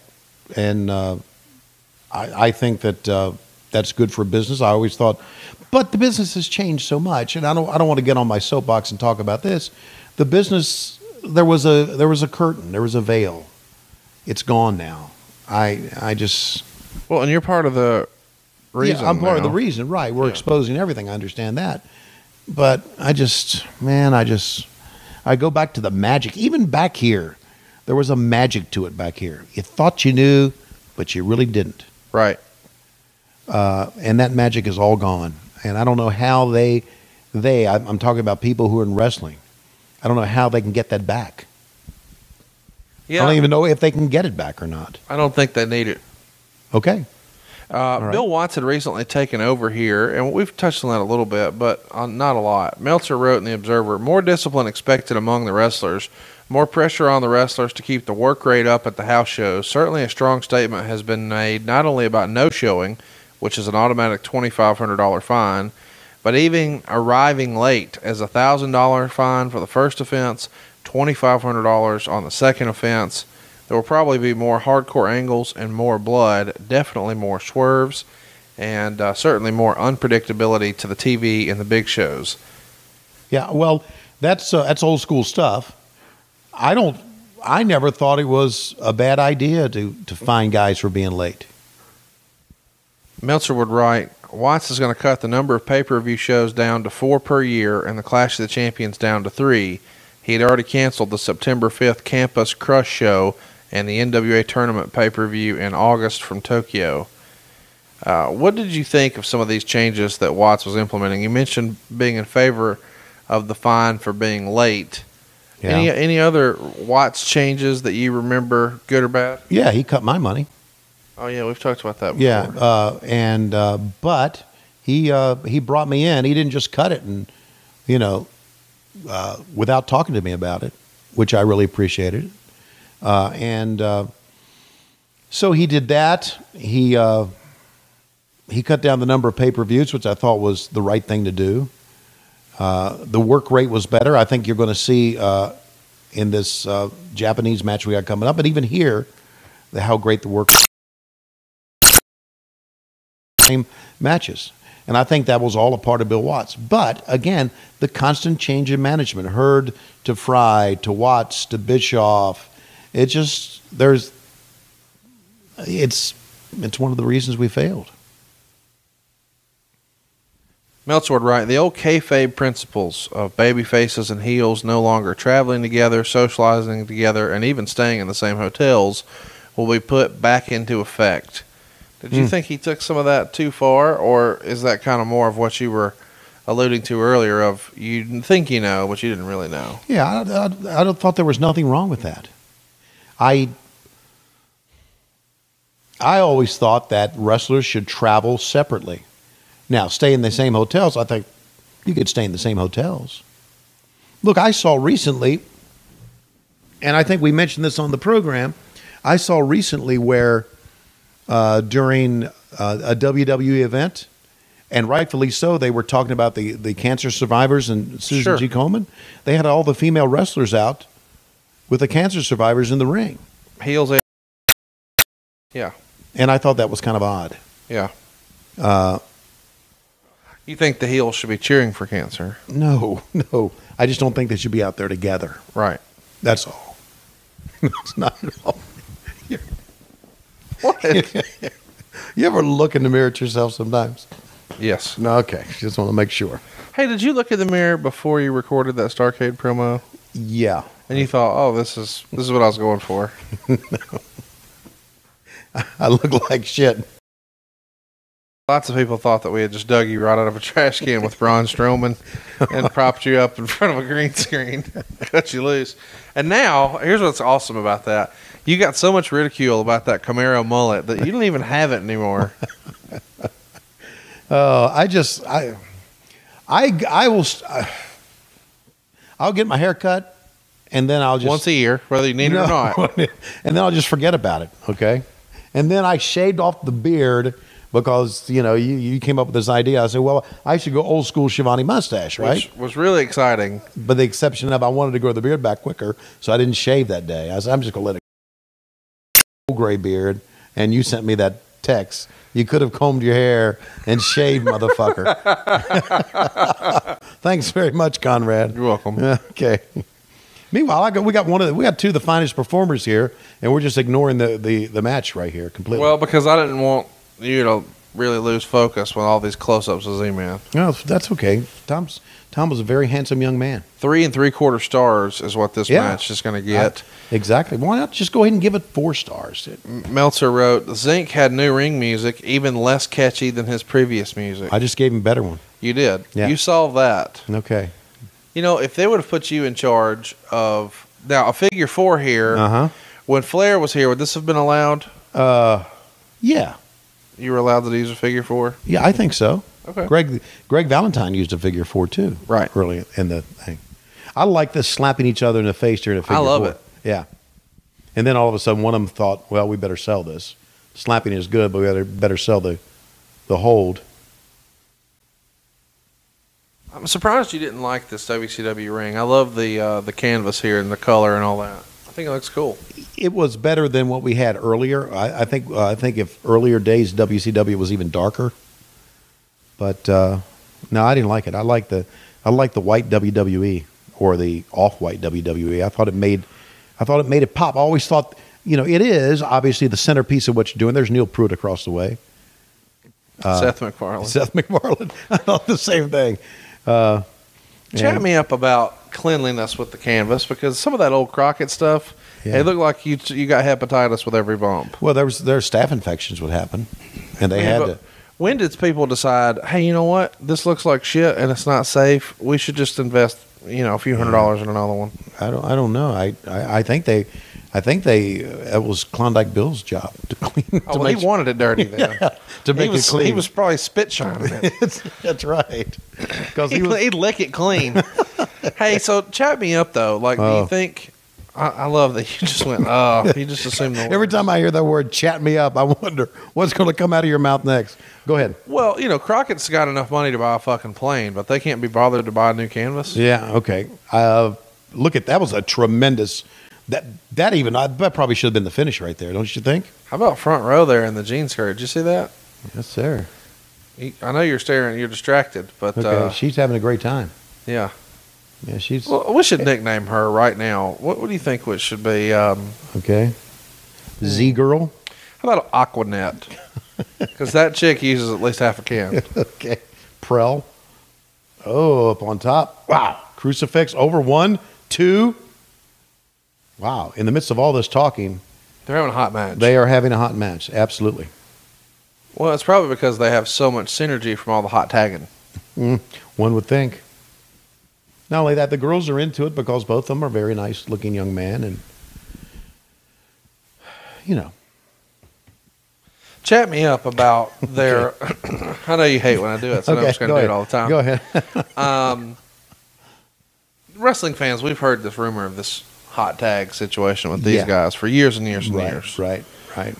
When did you guys hear stuff like? Was that prevalent talk at the time, and that's how we fans heard about it? Yeah, I think so. Yeah.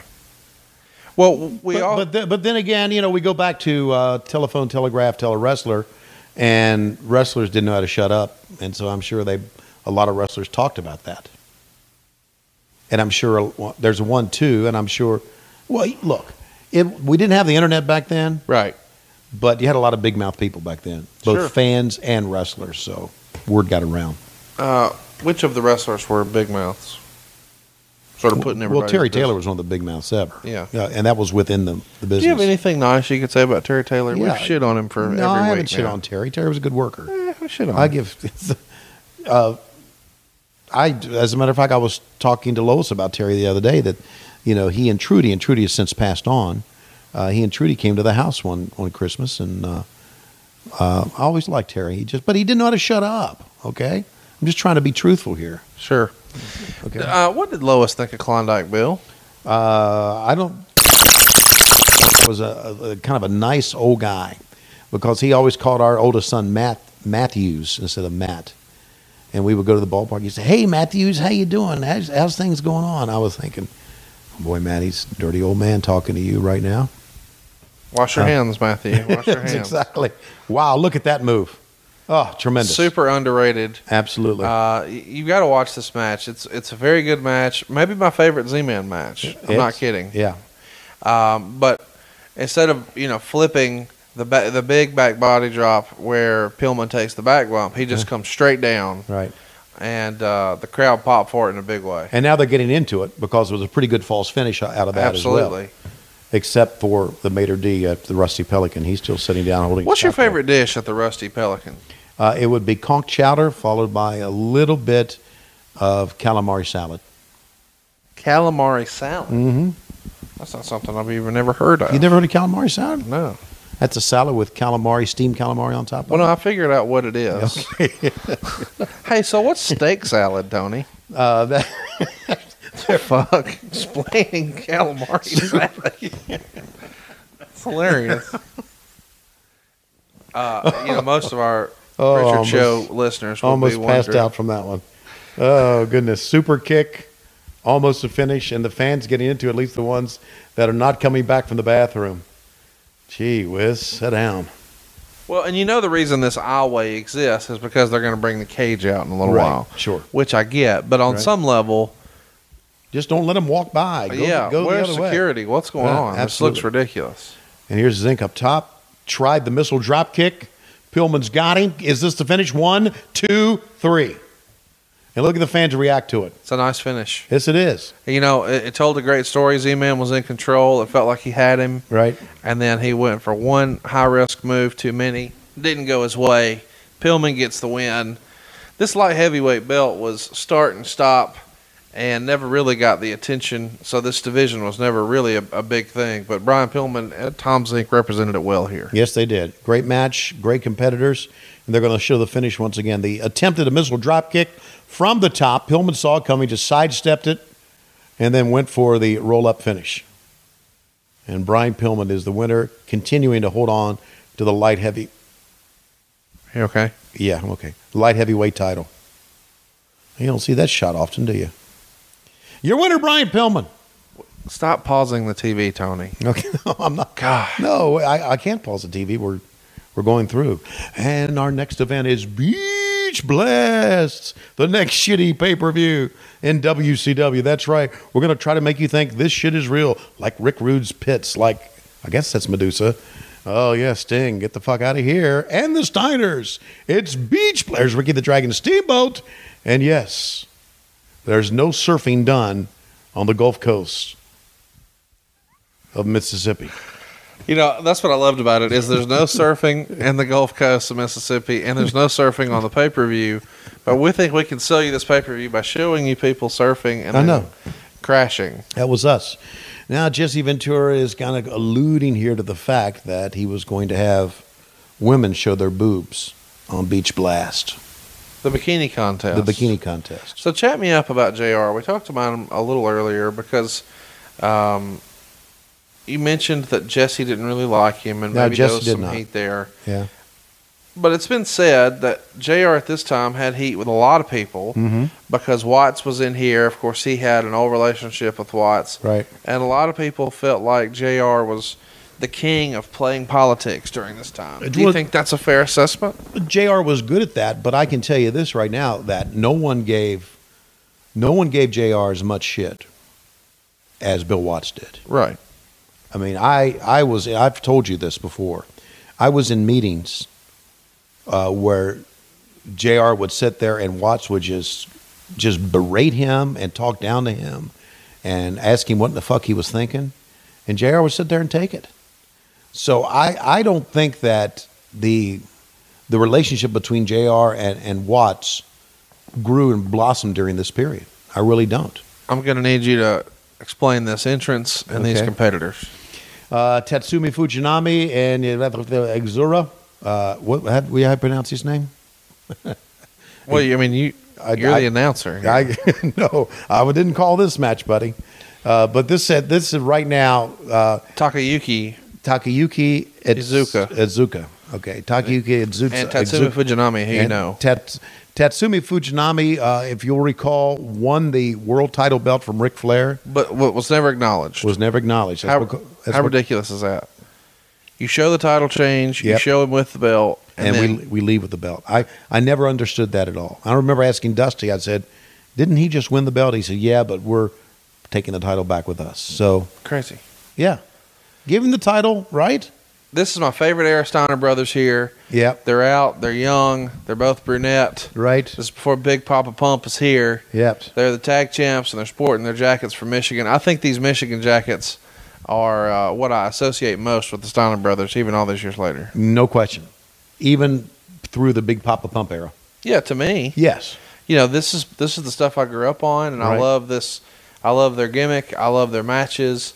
I love that Rick sometimes would wear the belt backwards, which I'm not sure if he's doing. Yeah, he's doing that here. Yep. And he's got the headpiece on from amateur wrestling. Right, and he barked and yeah. And of course you've got Scott Steiner, who's doing way more aerial stuff than you would imagine. Right. You know, the Frankensteiner and all that. And Rick Steiner had another thing too that I always noticed. Maybe people did. 2 different color boots on all the time. Absolutely. Yeah. So this match here, if you haven't seen it, you should go out of your way to watch, especially if you're more of the strong style fan that Tony has referenced before, which I was really proud of him for knowing. Thank you. Because these guys absolutely give no fucks about each other. Yes, they do, and they just lay it all on the line. I often wondered that in a match like this, when one side speaks English, the other side speaks Japanese. The language barrier, how they called spots. You know, I've always wondered that, and I feel like a lot of it probably has to be done beforehand, and you know, they sort of walk through it, I would imagine. Were you here this day? Did you see them walk through it a little? No, I didn't see them walk through anything. No, not at all. But they did some shooting stuff. He really kicked his leg out from underneath him right there. Yeah. So because of a language barrier, you did a lot of shoots. Well, and you have to just start something, and the other guy has to just be susceptible to it. Right. Yeah. Just feeling out one another. But there are some stiff exchanges in this match. Fireman's carry takeover, right? Now, Scott's probably trying to tell him a few things right here. Where the communication breaks down, I don't know. So what he does, he goes to a front face lock or a front chancery, I guess, another way to call that. And this is where they just kind of let things roll here, right? You got to check one of these moves out. This is it right here. Watch this. Wow. I thought he broke his neck right there. I did too. And guess what? He just tries it again. It's like, and he nails it. Yeah, I know. Isn't that amazing? What did you call that move back then? That was over the top crucifix. Was that what that was? I don't know what we called it back then. Well, it's an outstanding move. It is. Especially for a guy that size and holding all that weight. You think about the idea that he's got to turn himself and his opponent with one motion. And there's another move here that's going to come up later on where I thought they broke their neck too as well. How would you describe Scott Steiner's haircut here where he's like, fuck sideburns? Yeah, it's like fuck sideburns type mullet is what it is. And we're into mullets. Also, during the course of this match, somebody's going to get a bloody nose or a banged up eye here. Scott Steiner, of course, would go on to become a single superstar. Right. And I think a lot of people earlier in their career thought that would belong to Rick Steiner, that Rick Steiner would be the guy. Right. Why do you think that switch happened? Because Scott changed his gimmick. Well, I just find it curious that, you know, at different times here, like when Rick was here as the champ, he worked a match with Scott Steiner, and it felt like it was the beginning of a Scott Steiner push. And that's just a few years after Rick was the television champion by himself. Right. And usually in a tag team pairing, like let's call it the Rockers, you've got a Marty Jannetty and a Shawn Michaels. Seemingly everybody thinks, oh, Shawn's going to be the big star. In the Road Warriors, you think, okay, Hawk's going to be the big star.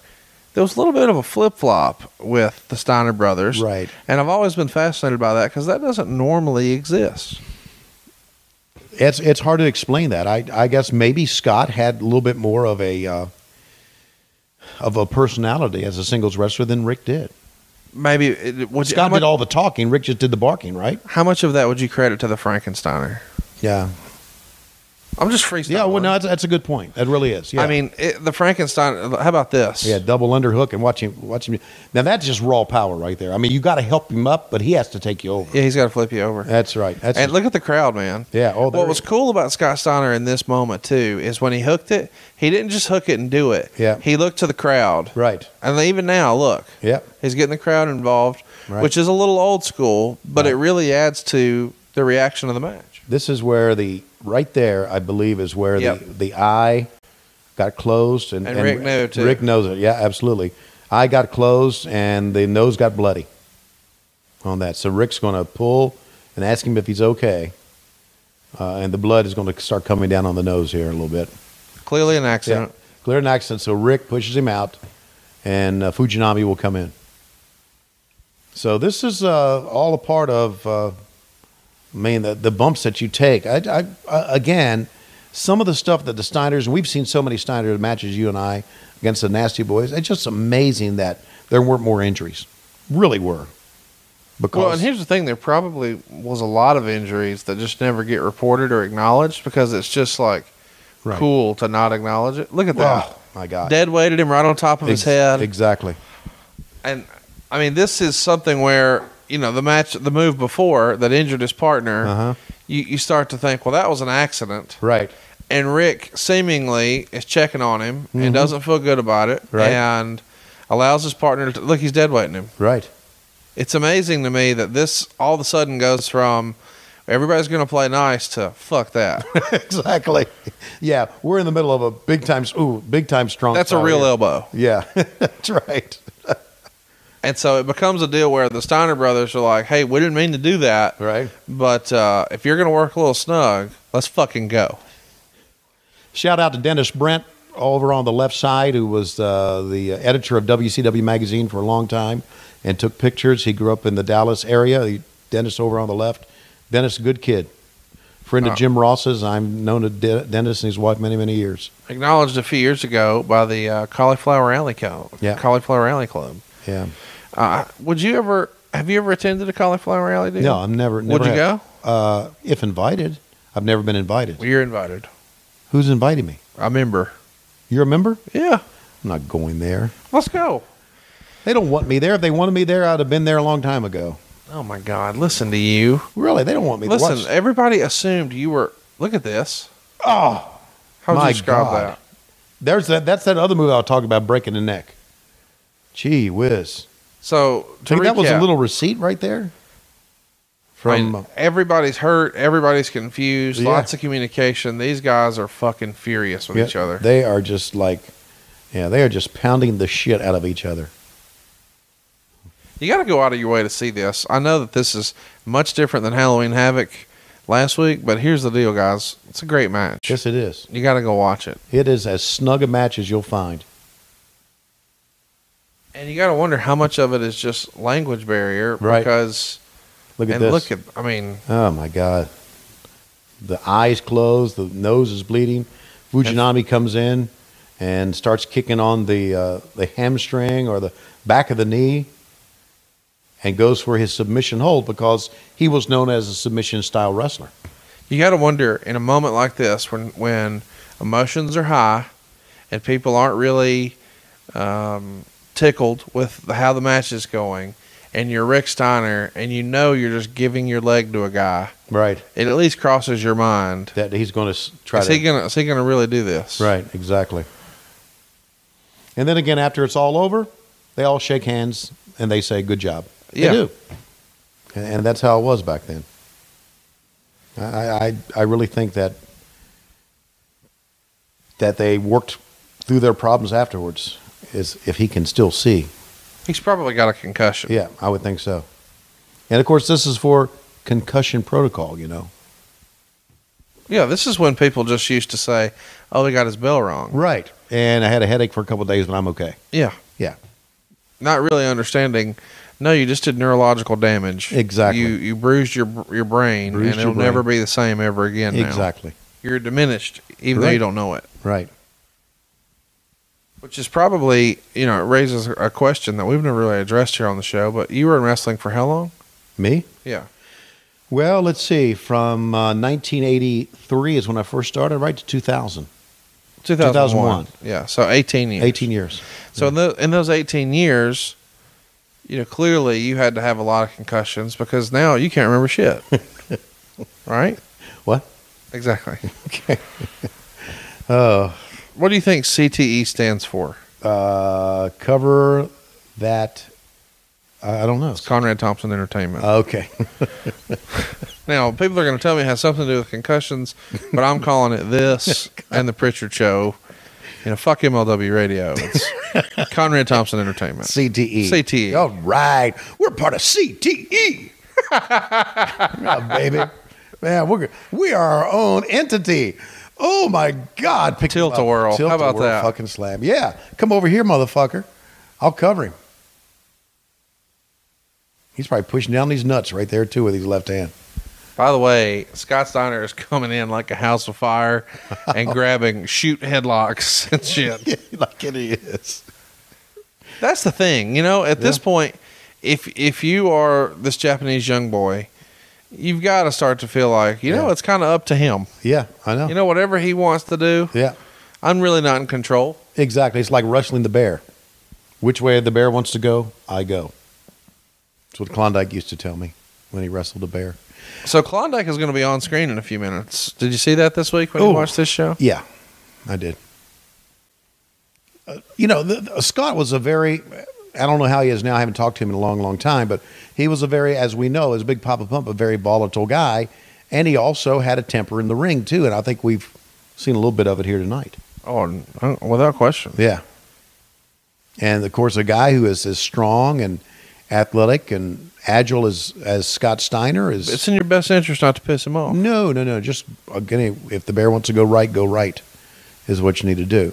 And then you take the fact that they're strong and they're agile, and then you add the collegiate wrestling background to it. And collegiate wrestlers are some of the toughest guys in the world. And a lot of people, I think, maybe lose sight of when you're at a high level in collegiate wrestling, that person can do what they want with you. Yes, they can. They have trained their whole life at that level to compete at a high level there. They've probably done it since they're 5 or 6 or 7 or 8 years old. Right. And so literally almost their entire life, they have learned about how to use their weight against you and how to use your weight against you. Right. I think one of Rick Steiner's biggest fans was Ric Flair. No doubt. Yeah. Rick often said that. He can do whatever he wants to with you. Because he could snatch you, as they say, and put you in a hold, and there's nothing you could do about it. The old tap out, man. Rick Steiner, by the way, has giant gremlin hands.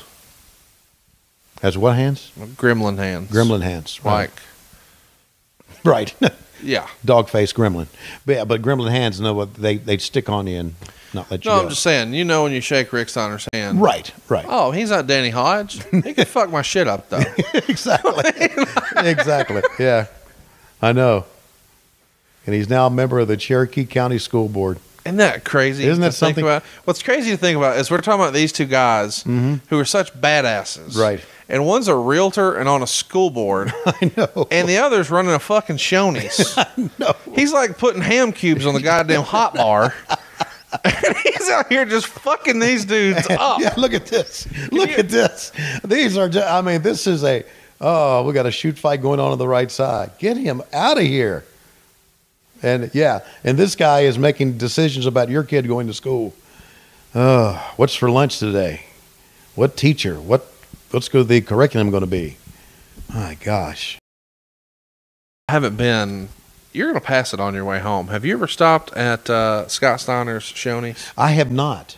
So it's in Ackworth, Georgia. Okay. Shout out to Big Papa Pump. You should go. He's got some wrestling memorabilia. Okay. Right in the lobby. All right. But I feel like he may even have renamed some menu items because he's sort of an innovator. I know we've talked about this here on the show, but I think he's the first Shoney's in the state of Georgia to legally serve alcohol. Really? So if you want to get fucked up at the breakfast bar, Big Papa Pump's your hookup. The holler if you hear me omelet. See? And the big freak hash browns. I'm going to look up the menu, and I'm going to give you some menu items. Okay. And I'll let you sort of name them. Okay. Keep your eye on this match, too, because there's got to be some more stiff shit going on here at this time. Look at this. Look at Get the fuck over here. You're going down, This is not a worked professional wrestling match. Oh, no. Stand up so I can hit you in the face again. This is tremendous. You've got to see this. This is one of those things where you go to a wrestling show back then, Conrad, and you say, this is bullshit. Oh, my God. Did you see him drop him on his head? You say, this is bullshit, this is bullshit. That's this real. is real. And this was the hook.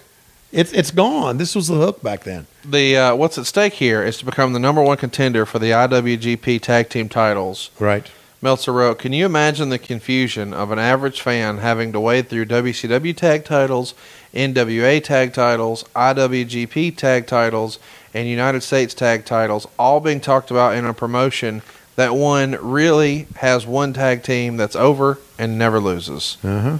The match got 3 3/4 stars, and I'm going to tell you, it's every bit of that. Because these dudes are fucking each other up. He gave it 3 3/4 stars. You thought it should be 4 and better? Yeah. Well, he probably gave Look it. at this. Scott Steiner flips out of the move. Yeah. Double flips both guys, and the crowd goes Watch wild. out. Yep. And there's Rick with a double clothesline off the top, barking, and the crowd is hot for this, including old Aquanet in the front row. Man, you're not kidding. You know, another thing that a lot of people may be curious to hear about Scott Steiner, but you probably know this much better. The top rope here, ready to do a suplex off the top. Fujinami takes him down. Scott Steiner is Frugal McDougal. He has the first dollar he ever earned. Absolutely. Yeah. I don't know many more frugal people in wrestling than Scott Steiner. Exactly. Yeah. But it ain't far. It was well known. Yeah. Well known. Yeah. Did you ever see any of that? Any of what? Him being frugal? His frugalness. I heard Rick talk about it all the time. There's a fun story from Petey Williams. Petey is a guy who worked a lot of independents and had a really innovative finisher called the Canadian Destroyer. I know a lot of our listeners are like, why are you explaining this to us? Okay. But Tony, you never saw Petey work, right? No. That was when you weren't watching. Right. He created a move called the Canadian Destroyer, which is like a flip over pile driver. It's as ridiculous as I just said. It's really spectacular to see. Well, they did a thing in TNA where he was like Big Papa Pump and then like Little Papa Pump. So he was like the mini-me version of Scott Steiner with the headdress and the whole deal. Well, apparently it was everybody is a wrestling fan. You want to hang out with the guys you grew up watching. And Scott asked him to lunch. And he said, yeah, absolutely. And Scott said, where do you want to go? And Petey said, wherever you want. Because he's thinking, I've been invited to lunch. And he says, Cracker Barrel? So they go to Cracker Barrel. Yeah. And at the end of the meal, just to be nice, Petey Williams, who's a young guy starting out, not making a lot of money, obviously Big Papa Pump, top of the card, main event, invited him to lunch. Mm-hmm. Petey says, hey, man, what do I owe you for lunch? Assuming I was invited to lunch. And Scott says, just give me $12 or whatever it was. And Petey's like fucking scraping around like, oh shit, let me see if I have any money with me. I thought I was invited to lunch. Typical Scott Steiner. Scott probably made $500,000 that year. Petey Williams, like, this is his third match on TV or some shit. I mean, he's a fine performer, not disparaging him, just saying income level wise. Right. It's like, what the fuck, dude? Come on. I'm surprised Scotty didn't charge him trans for lunch to get there. I'm going to need $3 for gas, too. $3 for gas because I'm Big Papa Pump going out to lunch with you. Wow. That's not surprising at all. But what is surprising, this match is still going on. No one's dead. Yeah, the crowd is not dead, but someone in the ring might be soon. Wow. Randy Anderson almost got run over there. And there again, that short elbow by Rick Steiner was a stiff one, man. But There's a guy with his kid. They don't give a shit about it. Leaving. One of the starter items available at Shoney's right now is spinach and artichoke dip with Dixie tater chips. What's that for? Was it for Dixie Carter? They've got Shoney's wings. They've got famous onion rings. Why are their onion rings famous at Shoney's? I don't know. 1, 2, and they finally get a finish. Wow. Oh, my goodness. The fans want to queue up because they want to see the Steiners walk away. And, buddy, the fact that anybody could walk away from this match is a modern miracle. Also at Shoney's, you'll see their entree, the half-o pound. The half-o pound. Do you want to guess what half-o pound is? That would be a half-o pound of a burger. It's a fresh hand patty, grain-fed, 100% ground beef patty, topped with grilled sweet onions and mushroom, cooked to order, either pink or no pink. It is. Would you go pink or no pink? I would do no pink. Yeah, especially at your age. So is this the only Shoney's that he owns? Yeah, right now. But he might be expanding the Big Papa Pump empire. Wow. Ackworth, Georgia, right off the interstate. Yeah. On your way home, you could swing in, get fucked up at the hot There's a lot of people live in Ackworth, Georgia, man. They got baked spaghetti area in there. Mm-hmm. They got wild caught Pacific salmon with sweet heat glaze. I feel like that could be a movie. Wild caught Pacific salmon with sweet heat glaze. I bet Klondike Bill is really familiar with the sweet heat glaze. I didn't know. Wow. They go all the way to the Pacific to get that and bring it over? They've got a patty melt, but I know what you'll have fun with is the Shoney's Double Decker. Yes. With special sauce. Hypothetically, what would Klondike Bill think a double decker was? Oh, right. Yes. He would think it would be like 2 stacks of records. They have a Slim Jim. That's how you know it's the old WCW crew. That's grilled smokehouse ham served on a toasted hoagie with melted Swiss cheese. I wonder what type of... is he a hands-on owner? Or does he just sit back and just write checks and stay at home? And I'm sure that he's hands-on. Really? So in other words, you could go in there... I bet if that sneeze guard is not clean, then he Steiner lines the fuck out of Colby. Oh, God. Why do we keep coming back to us here? Because they're trying to justify your salary. I guess they are. That has been cut by Bill Watts, which is fine, but I just don't get it. It's funny because in one of these segments, Jim Ross throws it to y'all. He says, let's go back to these, our colleagues. It's like a pause, like, fuck, I don't even know what we're doing. I don't know what we're doing either. I mean, I can understand. I guess they're trying to make us seem important, but I don't get it. I think it slows down the show here. Now, look. I guess it wasn't during the Bill Watts era not to have many interviews. But to me, interviews is all part of this. Don't you agree? Yeah. Interviews are big. We've had one interview. And we've had Mitzi Hyde looking as live as she can look in that dress. She was pretty on time. Yes, she was. And we see her one time. Yeah, but we see you a lot. Yeah, I don't know. They also have grilled chicken with cucumber and cranberry relish. But maybe what Klondike Bill would enjoy, bottomless beverages. Yeah, exactly. That's right. Drink all you want. I don't know why I said that. Okay, so me and Eric are talking here. Eric, one day you're going to run the business. Hopefully you'll bump my salary back up to where it was. I've got 5 kids, as you can see. My hand, 5 kids, Eric. 5 kids. Don't cut my salary. 5. Okay, now, you see, he cut my salary, and I hope you're going to take over one day, so make sure you give me the money that not necessarily I deserve, but that I want. I got Lois. She's got a certain lifestyle, you see, understand? So she likes what can I do for you? you? Can I kiss your ass? Anything? I just want to make sure the salary is not cut. With that in mind, will you ever hire Bobby Heenan? If you do, make sure my chair is higher than his. Okay? 900-909. Call now. And remember, Eric, there's money to be made out there. Take over this company quickly. So that my salary is not cut by Bill Watts. I mean, you talked a long time here. Yeah, I know. You're still going. You're out of words now. Eric just looked to the left like, when's that motherfucker going to shut up? That's probably the way he felt on his podcast. Gary Michael Capetta, the most dangerous announcer in wrestling. How so? I don't know. That was always his Did he have chlamydia? Why was he dangerous? No, that was always his tagline. Okay. I see Gary. I saw Gary at, and Gary goes out. Oh, look at that. I was like that thing that was flying out of my ass when I had Mexican food last time I was in Huntsville. Wow, right across the bow that time. So they shot fireworks into the ceiling here. Yeah. How much? I mean, here's what I'm curious about. We don't have enough money to get Scott Hall here. Right. But how much are we spending in pyro on this show? Pyro's tens of thousands of dollars. Not just every single wrestler got pyro. Too. Yeah, not just thousands, tens of thousands of dollars. And we can't give Scott Hall $300. No. And I guess this is where we're going to see Klondike Bill, right? Eventually, when the here comes his down. creation right here. Well, can I give you a spoiler that I don't think anybody knows? Yes. You know, WWE's bringing back WarGames to NXT. You've heard about this, I've heard right? about that, right. There's no top on the cage.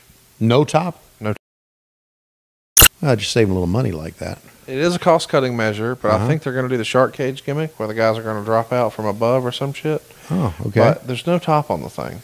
Well. To me, that makes it not WarGames.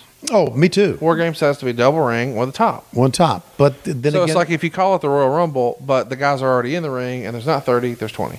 Right. Got you. But that's just their way of saying... Run through these rules, Tony. And 7 periods in WarGames, 1 period, 5 minutes, all other periods, 2 minutes. 1 man from each team starts in the first period, which means it's 1-on-1. Now, after that first period... Oh, I missed it. After the second 2-on-1 period ends, another team sends in the second man, making it, in case you can't fucking count, 2-on-2. That's rule number 4. Now we'll go to rule number 5. Please bring up rule number 5 now. Is there a rule number 5? I guess not. 2-on-2, and then we're going home. Actually, what happens? Actually, what happens is after 2-on-2, the third period team, which won the coin toss, sends in his third man. Then we alternate until all 10 men are in the ring, and that's when the match beyond begins. You know, this was all Dusty's creation. You do know that, WarGames. But it was a little complicated to explain. It was. It was complicated to explain. But you kind of got the countdown. You kind of got into it afterwards. We're not done. Surrender submission is the only way to win. And I never did like that. But I've talked about that on earlier shows. Well, because what's weird, and even in this show, like the bell sounds and nobody knows, well, what the fuck happened? Right. And then an announcement comes out and then you cheer. And then you cheer, right. So no pinfalls, countouts, or disqualifications. How would you get counted out in this match? There's a fucking cage. No. Official time kept at ringside. Head referee has final say in WarGames. Number 7 and 8 to me remain this. Surrender submission, the only way to win. That means no disqualification, count out pinfalls, right? They were kind of the same. Well, thing. I'm sure they wanted a 9th rule there so they could just have it fill up the screen nicely. Yeah. So it's 3-3-3. Right. Yes. All right. So here we go. Who else was securing the cage here around the ring? Obviously, Klondike Bill's involved. Yeah. Doug Dillinger looks to be doing something. But who else from the staff would have helped with such? Yeah, that's just part of the ring crew, and I'm not so sure. We may have hired different ring crew guys at different places. One of the first people hired back by Bill Watts was Ole Anderson. Was that a move looked at favorably? By me, it was. Okay. Because I was always a big... What about the boy, since they all knew he was fucking that chick? Yeah, Roll Tide, right? Yeah, man, she just could not look bad. She couldn't. Medusa here, looking as only she can look. She is just looks Is with good. the Dangerous Alliance with Rick Rude, looks like $1 million.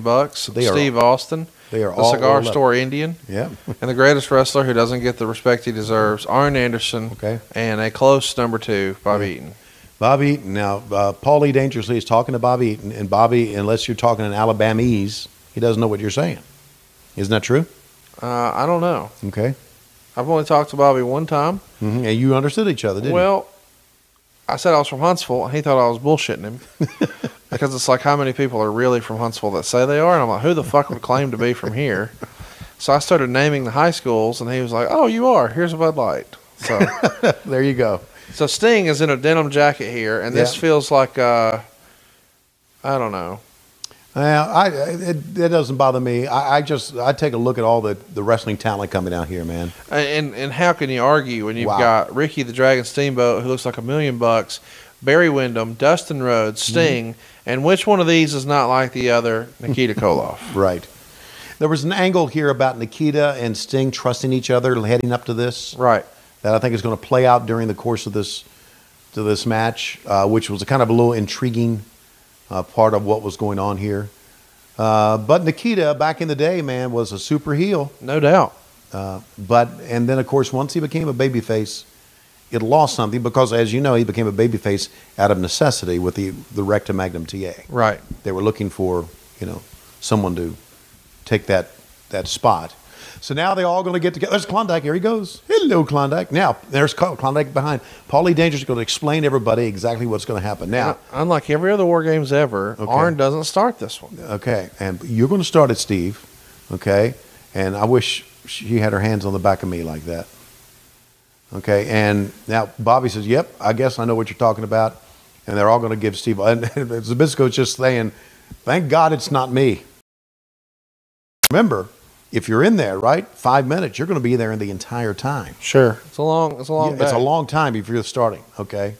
So Steve Austin here is going to start.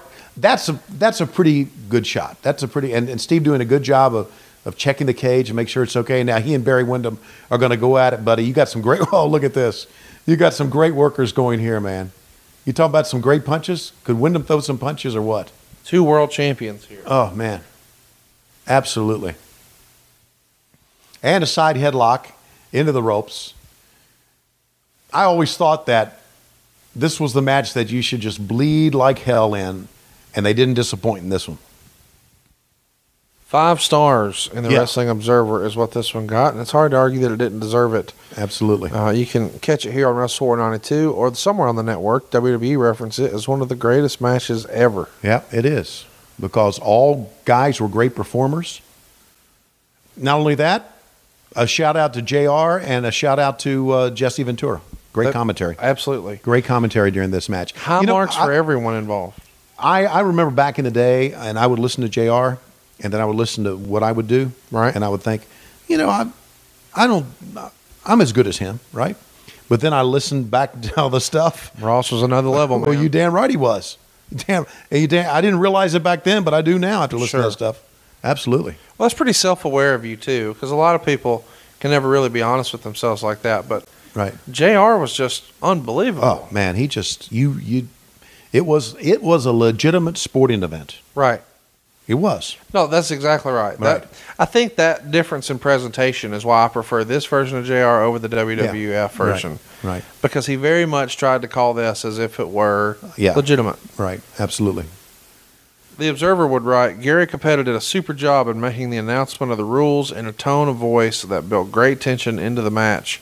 They're going to go about 23 and a half minutes here. Uh-huh. A 5-star match is high praise from Dave Meltzer. Yeah, absolutely. Did you remember this match before you watched it back this week? Parts of it. What I remembered about this match was I remembered them taking down the ring, the turnbuckle, and using it as a finish. I remember that part. Right. And again, of course, since you're not calling the match and you're in the backstage area, because Eric and I didn't sit out there the entire time, you don't remember as much about the match as if maybe you called it. So, but give Steve Austin some credit here. He's going to get some juice, and it's going to be good. I feel like we should mention to everybody that Shoney says all you can eat ribs on Thursdays. Would that be with red sauce? Oh my God. All right. Very confined space. If you think about it, the top being on it was great, but I often thought that the sides of it should be higher, so the top wouldn't be so constricting. Yeah, a lot of people think that the cage here is way too low. Right. And they just take the regular cage and put a top on it is what they do. Right. The regular old NWA Crockett cage is what I call it. They should had another level to it. How about Austin here with black tights that say Austin in multicolored letters? Yeah. It feels very weird considering that we know he's going to go on to be Stone Cold. Yes. Yeah. And if I may here, as we're seeing Steve Austin here with, wow, watch out, buddy. Steve Austin here with Barry Windham. There he's doing a little blade job there.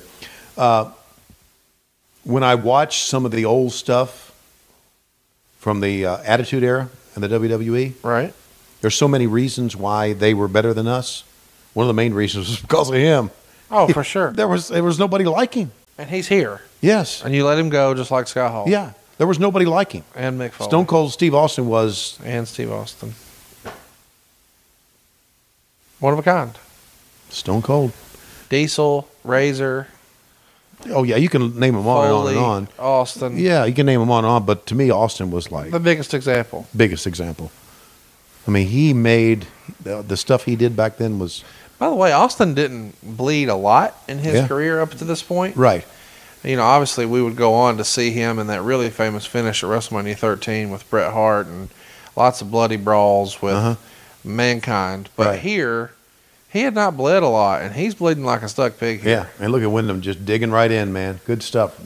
See, Barry knew where the camera was there. Good stuff. Saw Barry a couple of years ago. I haven't talked to him since then. I know he's had some heart problems, but, Arn Anderson said it best about Barry, never worked out, could perform with the best of them, right? Yeah. Yeah, he'd go out and drink all night and, It's in his genes, man. yeah, absolutely could perform. And, of course, his father was my favorite of all time. And now here's the coin toss, or Andy Anderson with the coin toss. I hope the bad guys don't win. Yeah. Damn it, They the bad won guys again. won. How about that? Okay. And Rick Rude comes in. Now, this is where the heels get the advantage 2-1, but they only have it here for 2 minutes. Rick Rude is one of my favorite performers. Yeah.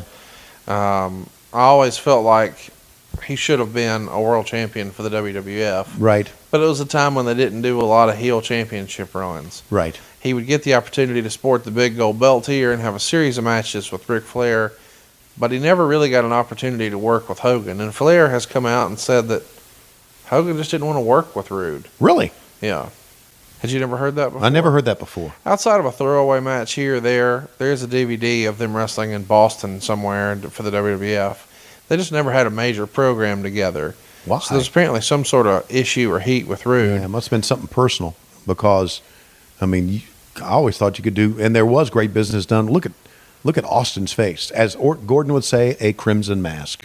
One of the great phrases in wrestling history. No question. And not only that, he's bleeding on his own arm. Look at that. His right arm's got blood on it as well. So now the countdown is on for the 1 minute, and this is when if you're unsure of the rules of WarGames, this is when the babyface team will be able to even up the side. Now it's time for Barry to juice a little bit. Drop down. There you go. Zip, real quick. Some guys would put it in their tape and just have a little. That's where Flair kept it, right? Yeah, right. He would keep it in his. Who kept it in their mouth? Tully. Now, remind everybody where they kept it because they can't see us, but they do. Right. They would keep it like a dip. Okay. Like dip of snuff. So between like your gums and your lip. But it was rolled up in Piece of tape. A piece of adhesive bandage. Yeah. Because I remember there was one time Tully went back. I don't know who he was working, but he went up to him. He said, "Shit, you hit me so hard, I almost swallowed my blade." and I also remember another time out of his mouth, and Tommy Young slid it back to him. It's amazing. Yeah. Ricky Steamboat now in like a house of fire. Absolutely. Steamboat just so much. By the way, in real life now in 2017, Ricky Steamboat's in this level shape. Is what? He looks just like this now. Does he really? Yes. Wow. He was at the hospital for Flair. And he could have pulled his shirt off and did that right there, just taken over the ER. Is he still working for Vince? No. Oh, he's not? I don't believe so. I'd get him on my radio show then. Oh, yeah. Oh, the WWE stonewalling me on guests for the radio show. Are you serious? Absolutely, yeah. After we're driving all this network traffic to him? Yeah. What the fuck? Yeah. Hey, go ahead and send your hate tweets to @WWE Network because I don't know if you saw this, Tony, but Halloween Havoc was in their top 10 most watched shows last week. Yeah. You want to guess why? I'll give you 200,000 reasons why. Yeah. I mean, come on. Yeah. No, I sent an... What's going on right here? Okay. It looks like they're going to attempt I don't... That Hurricane Rana because the cage is so low. Right. That was a precarious spot. That was. They had to... Took some teamwork. Exactly. They had to think about that for a little bit. Steamboat always had great facials and great fire. Look at the fucking talent in the ring right now. Oh, my God. Rick Rude, Barry Windham, Ricky Steamboat, Steve Austin. Absolutely. Holy cow. Yeah. One main eventer after another. Yeah. And then all world champions. And then you got more on the outside still to come, man. So, and again, I love Steve Austin. I love Stone Cold. But, man, thumbs up to him. Kudos to him. He's bleeding. He's been in. He's going to be in there longer than anybody, man. Absolutely. Yeah. And look at the blood on Windham. Here comes Pumpkinhead. The next guy coming in after all this talent is Arn Anderson. Absolutely. It's just ridiculous that this, and I know wrestling's cyclical, but man, you guys had such a company here. Yeah, we didn't. We got a We Want Flair sign in the background there as well. Which I get. Yeah. Arn Anderson will come in, DDT. He'll go over. I watched this match the other night, and I tweeted out, Arn Anderson is the most underrated wrestler of all time. Spine buster. Look at that. Yeah. I don't think it's up for debate. Like everybody else I mentioned that's been in this match so far is a former world champion. Right. Sting will be in a minute, and he was. Right. Zbyszko will be in a minute, and he was. Right. On and on. Yeah. Well, Arn Anderson was not. Well, he was a world television champion. Well, but I mean a world champ. Okay. Like, Nikita Koloff was a world tag team champ. Bobby Eaton was a world tag team champ. So I know what you're saying. I understand what you're saying. Nikita, Bobby Eaton, and Arn Anderson are the only guys in this who weren't world champs. Yeah. And Arn Anderson is just underrated as a motherfucker. Well, we talked about that on Twitter. Yeah. One time about should Arn be a world heavyweight? He could talk. One of the great talkers of all time. Well, you made the great assessment that, Arn maybe came along 10 years too late because Arn very much could have been every bit the world champion that a Dory Funk or a Harley Race could have. No question. And I know some people say, he wasn't 6'5", and he wasn't chiseled out of granite like the Ultimate Warrior, and he didn't have long hair like Shawn Michaels, but whatever. Well, everybody's got their own opinion. I understand that. But you just had to work with Arn and watch enough of his matches to see. The little stuff. The little stuff. Exactly. The little stuff that he does is what separates him to me. Wow. How about Steamboat jumping over both there? Unbelievable athleticism from Steamboat. It's no wonder, the famous story goes, when he comes into the territory, Flair takes one look at him and says, I want to work with him. Exactly. Because the guy looks like a matinee idol. Sure. But he's in tremendous shape. Right. And he knows how to sell, and he can work, and... I just mistakenly said everybody else in this match was a world champion, and here comes Dustin Rhodes. Another underrated performer. No question. On some level, Goldust is as good of a wrestler today as Dustin Rhodes ever was now, and that's not normally the way it works after you've been in the business this long. You normally have a lot of limitations and things you can't do. Right. Dustin's found the damn fountain of youth, man. Yes, he has. Just like Kiss found the fountain of youth, right? Paint your face, and you never age. I mean, you know what? That's a great point. Yeah, that's true. I don't know that I have really thought about that before. That's why Gene Simmons and Paul Stanley, all those guys, they look the same they did back in ¡74. Because you can't tell. That's right. They painted their face. You know what I'm hearing? You need to start painting your face. I'll do it. I'll do it today. Yeah. Well, if we get Tom Zink over here, he can paint it for you. Stop it. What? You stop. Oh, look at this. Austin bleeding and going right at him is Dustin Rhodes. My goodness. Wow. Super spot. Look at Arn's head between the... I love it. Watch. I love it. Look at Barry. Oh, God. This is the moment when I sent the tweet out. Yeah. Look, he just died. And you know what? You talk about things you remember this match. I remember this part because we were dying in the back. It was hilarious. He's doing it to Pop the Boys. Yeah, absolutely. Look at the blood on the trunks and everything. What a cool shot that is. Wide shot. Craig Leather's our director. Dan Bynum was there helping him out as well. And, you have great performers here when you have so many things going on in the ring, but every time you take a shot, something good's going on. Right. That's how you know you got great performers. They're all doing something. Man, it's just hard to look at all this talent and know that you guys weren't able to do a better job than you were. But I don't know that it's even necessarily all the promotion's fault. The business was just down. Yeah. The WWF, of course, is not doing their best business at this point either. Oh, here he goes, man. How shocked were you that Larry didn't come in last? Oh, I'm shocked. Every time I see it, I'm shocked. Look at this, man. Dustin beating him. Larry doing a great job of... Here we go. What is... Medusa has a cell phone in her mouth, and she's climbing up. And she's got a dress on, but she's got little bike shorts on underneath. What is she... She's sliding the phone down through the cage. Arn Anderson has it. Oh, and he loads up and nails Dustin there you Rhodes. go. And Sting... Hey, give us one. Sting is on top of the cage. Oh, and he's chasing. You know what? That's dangerous. As a shoot, I would not want to do that. No, and I can tell you right now. I bet you the people who built the cage Are Didn't even know nervous. this was going to happen. But I bet you that Klondike right now is going to take that part of the cage and go back and smell it. Where Medusa was? Mm-hmm. Or Sting? Medusa was. Wow, that was dangerous stuff right there, man. There's no chance I'm climbing on top of a structure and trusting my life with it, knowing that a guy who eats panties built it. You know what I mean? Exactly. I'm not doing that. Not doing that. Man, look, and because it's not secured up top there. It's not made It's sagging like a motherfucker before you ever get up there. It's not made to walk on. Absolutely. It's almost like the old bridges from the movies in the 80s. It would be like a little wooden rickety bridge from one end of the canyon to the other. You've got to walk along this rope bridge, and that's the equivalent here. That's right. I'm not doing that. I'm just staying over here. She did it, though. My God. Well, Medusa's a legit badass. Oh, yes, she is. Absolutely. I'd even go so far as to say Medusa's more of a legit badass than Sting. There, you may have something there. I'm just saying. Yeah. Medusa did all the she was a monster truck shit, sure. the Japanese shit. And she's well-versed in the martial arts. Yeah. Yeah, she could have... I told her, I said, you can spin kick me all you want. I used to tell her that.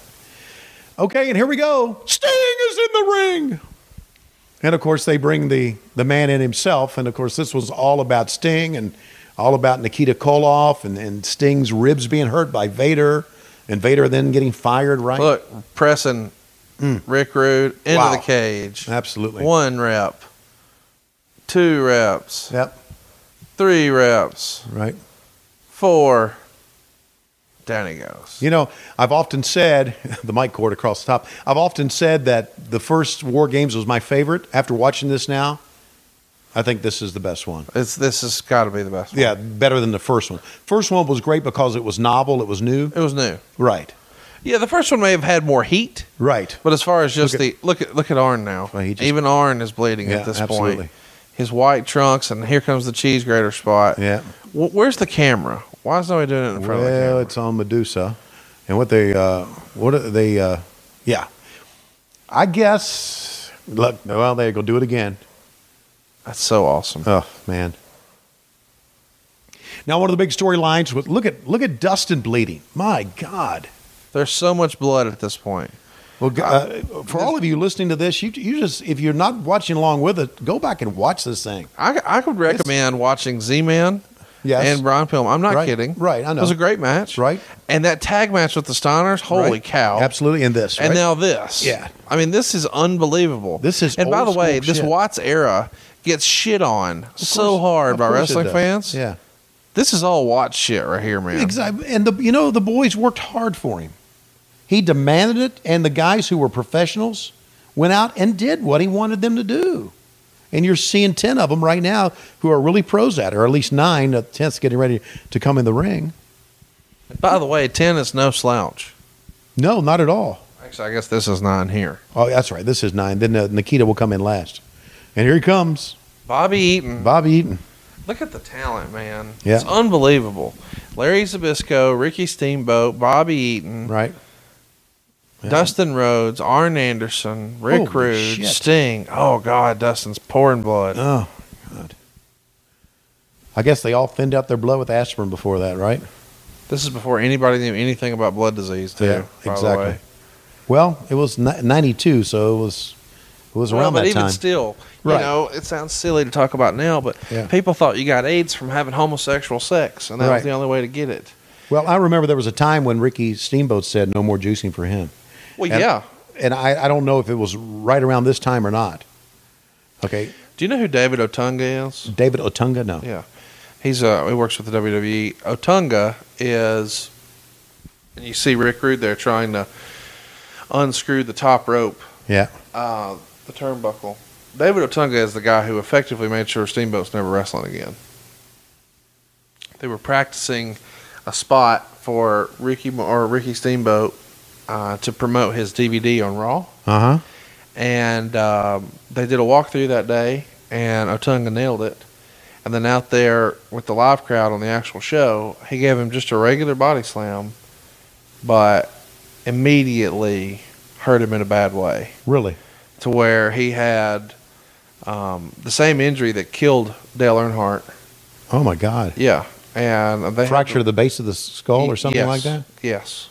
And so most of those come from the front, but this came from the back. Right. So they had to like remove part of his skull. I mean, he nearly died. Oh my God. And as a result, he's never been the same and has not been able to, participate in the way he might be able to. But he still has like gaps of memory and all that just from a simple body slam. Really? And I think a lot of people, lose sight of that. We've got guys jumping off of shit and doing 450s and 720s and corkscrew your mamas and a regular fucking body slam on Monday Night Raw can ruin your life. Yeah, and as Tommy Young would vouch for, just hitting the ropes the wrong way. When a guy sidesteps, it could end your career too. And that's it. That's it. Yeah, sometimes. Now here was the angle. Was Nikita going to help Sting or not? Okay, and Sting and Nikita talking, and Ross did a great job of saying taking the bullet for Sting here. See? Ross, great call by Ross on that if you go back and listen to it. Great analogy. And then you'll see Sting and Nikita, become friends here, or at least. Arn's pouring blood. Austin's pouring blood. Mm-hmm. Sting gets his big moment. Mm-hmm. And now he and Nikita good stuff. Have settled everything. And fans buy into it. They love it. They're cheering for it. Fans are standing because they're thinking now all 10 men are in the ring, right? And we're going to have the finish here somewhere. Now, here's where I've always had a problem, again, with submission or surrender, which is the same thing, by the way, in my book. It is. There should be a pinfall. 1, 2, 3 fans so the pop. Crowd knows. Right, yeah. Right. You have to wait on the announcement, which does take a little bit away. And I can't say that I would have really recognized that until you pointed it out. Right. But now that you have it, makes total sense. And you see Rick Rude still working on that top rope. Well, this is going to be the finish. I remember thinking back then, Conrad, that the ring ropes are there for a reason, but they're also there for a reason to hold the ring up. And if you loosen the ring ropes, sometimes the ring's going to collapse on you. And so I'm glad that 2 ring ropes were enough to hold the ring up. Right. Because with the third one being down like this, and this is what they're going to use for Bobby's. Bobby said, I better screw that back in for the finish. that's a pro for you right there, man. And, of course, on commentary, they're trying to cover it up and saying, Bobby doesn't need to worry about the ring. He needs to worry about winning the match. Exactly. So now the figure 4. That's our 19th figure 4 of the night. And the referee running over to see if it's you surrender. There's Fonzie over there. Do you surrender? Asking Zbyszko, says, no. My God, would you look? And Austin. He's pouring blood. Oh, he's still in there. Turnbuckle. Oh, Jesus. I'm telling you right, I love it, man. When I used to go to wrestling matches as a fan and they would bleed, that was the bomb, man. Man, it added another level. Yeah, that was the absolute bomb. It added a level of realism that you knew, hey, man, that may be fake and this may be fake, but that's not. Wow. This is real. The only thing I can just say is wow, guys. Just absolutely all 5 of you, all 10 of you. Just There's a rumor that MLW at their Never Say Never event in December might have some blood. Really? Yeah. Wow. Well, It looks a little silly to do something off the top when you have to crouch. I hope that me and Classy Rich Bocchini can call it. Yep. Okay. Really?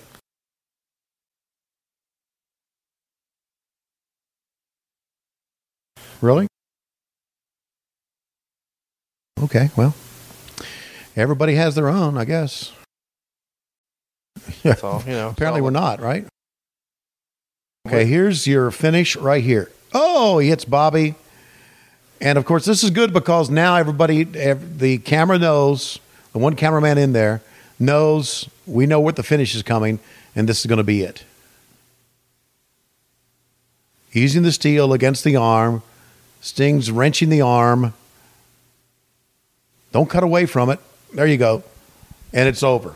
Fonzie calls for the bell. Paulie's pissed off. And the Sting Squadron wins. Probably the greatest war games ever.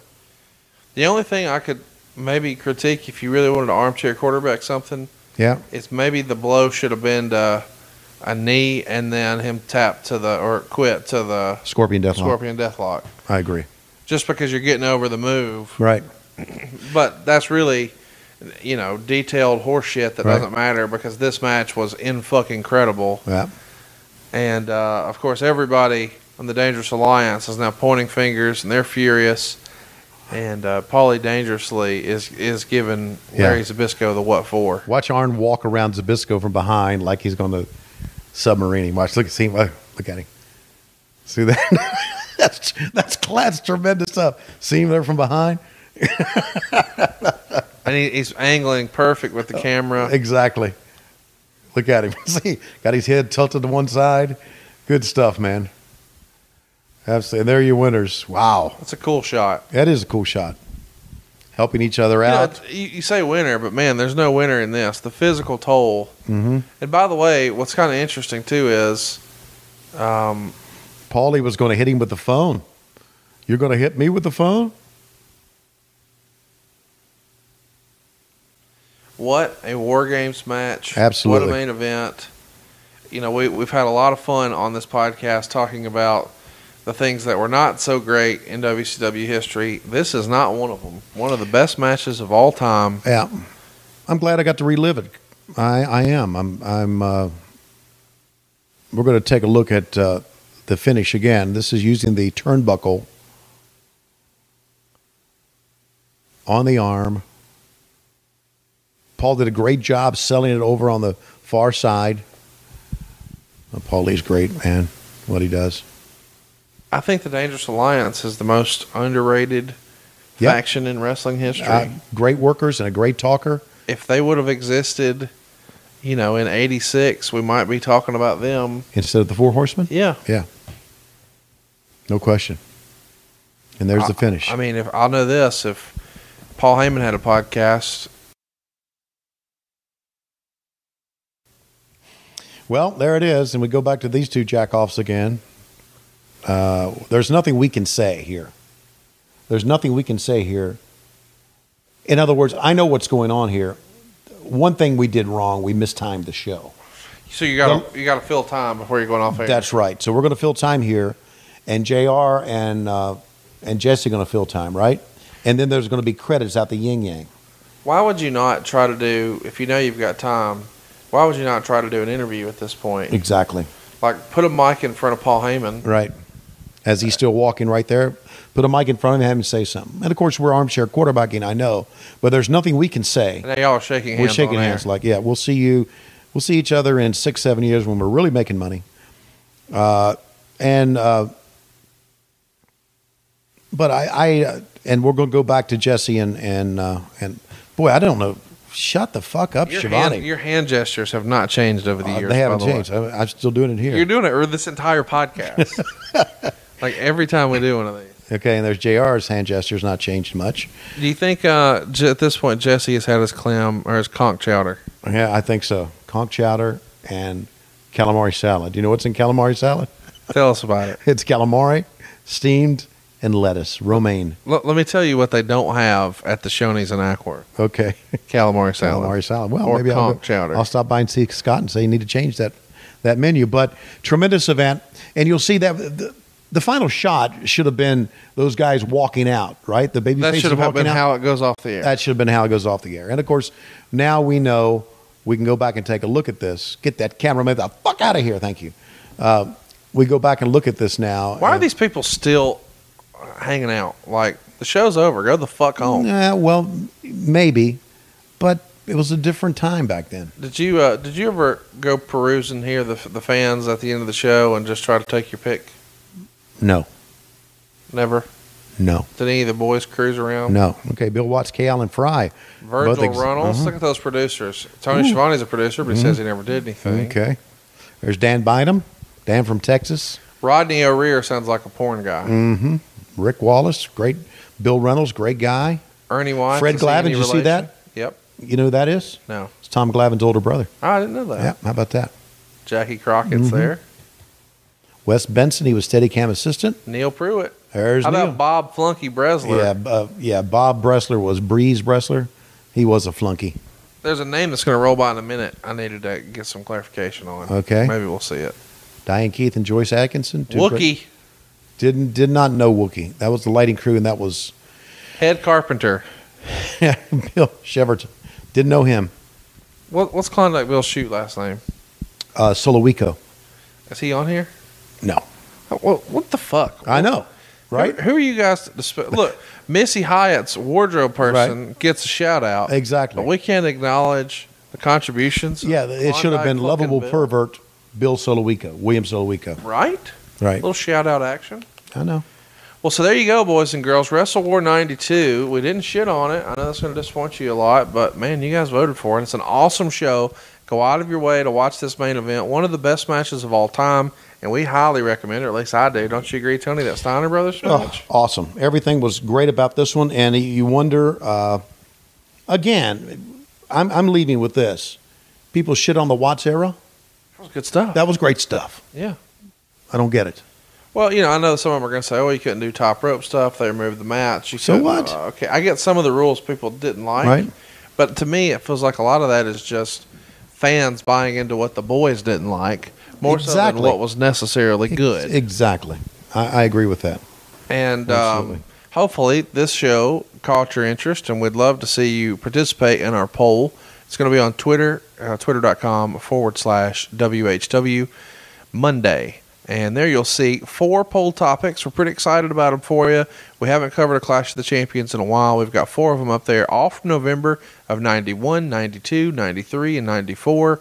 We urge you, if you want some silly shit, vote for 94, right, Tony? Exactly, because it's going to get silly. It will be silly. But another one, you've also got the Shockmaster. So you've got a really versatile set of topics here. Right. Go vote right now. It's twitter.com/WHWMonday.com. And on Tuesday, in honor of Tony Schiavone's 60th birthday, we're going to do a little celebration on Facebook. It's facebook.com/WHWMonday. Pick up a shirt over at lowestrules.com. And when you do, you call and give them a thank you, right? Call, give them a thank you, and I also stand on my head and fart the Star Spangled Banner up in the air, too. So we've got lots to look forward to on this classy podcast. Thanks for not putting me to sleep this week, Tony. Well, you're welcome. I can't say that about all of them, all the podcasts out there, but on this one, you're not sleeping. No, you're not at all. Anything else we want to plug before we get out of here? I know you've got a blood feud going with Lois right now. Yeah. Do you want to address that? No, I don't want to address that. Another day? We'll get over it. Husband and wives always work through their differences. And the good news is we have separate bedrooms, so I can ignore her for the next 37 years. I was going to say, if you would have killed her the night you met her, you'd be free by now. Exactly right. You'd be out here. But thank you. It's good during this week when I turned 60 that I can say that I can spend the last 10 years of my life with you as my friend. I appreciate that, all that you've done. I love now, to catch everybody up, he's not saying we've known each other 10 years. We've barely known each other 10 months. Right. But you're saying you have 10 years left to live. Yes, I do, at the most. You're on the downhill. Yes, I am. Now, let's talk about this since we've finished the show. Okay. There's a lot of people who made it to, or a lot of people who didn't make it to 60 in wrestling, and you're one of the lucky few who did. Right. But now that you've done it, wait a minute. We're taping this. I'm still 59. Okay, couple days. Okay. You're a couple days away from a milestone a lot of people in wrestling don't hit, but those who do, you've aged better than a lot. Yeah. Of people who were just on that show. I have Terry Taylor. We talk about a lot. He always called me the vampire. He said I never aged and I never slept. So I guess I'm a vampire. Do you not sleep? I don't need much sleep. No, not at all. Never have. How many hours? Back when I was working for WSB, I got 4 hours a night. What are you doing with all that free time? Because you're not showering or cutting your hair. So now I try to get 6 hours a night. But then Bug wakes me up.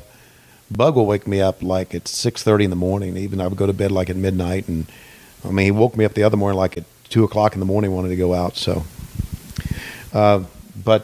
yeah, vampires. So I haven't aged that badly. So I'm appreciative of that. And some guys have. Some guys look pretty rough. But of course, I didn't take bumps. So shit. There you go.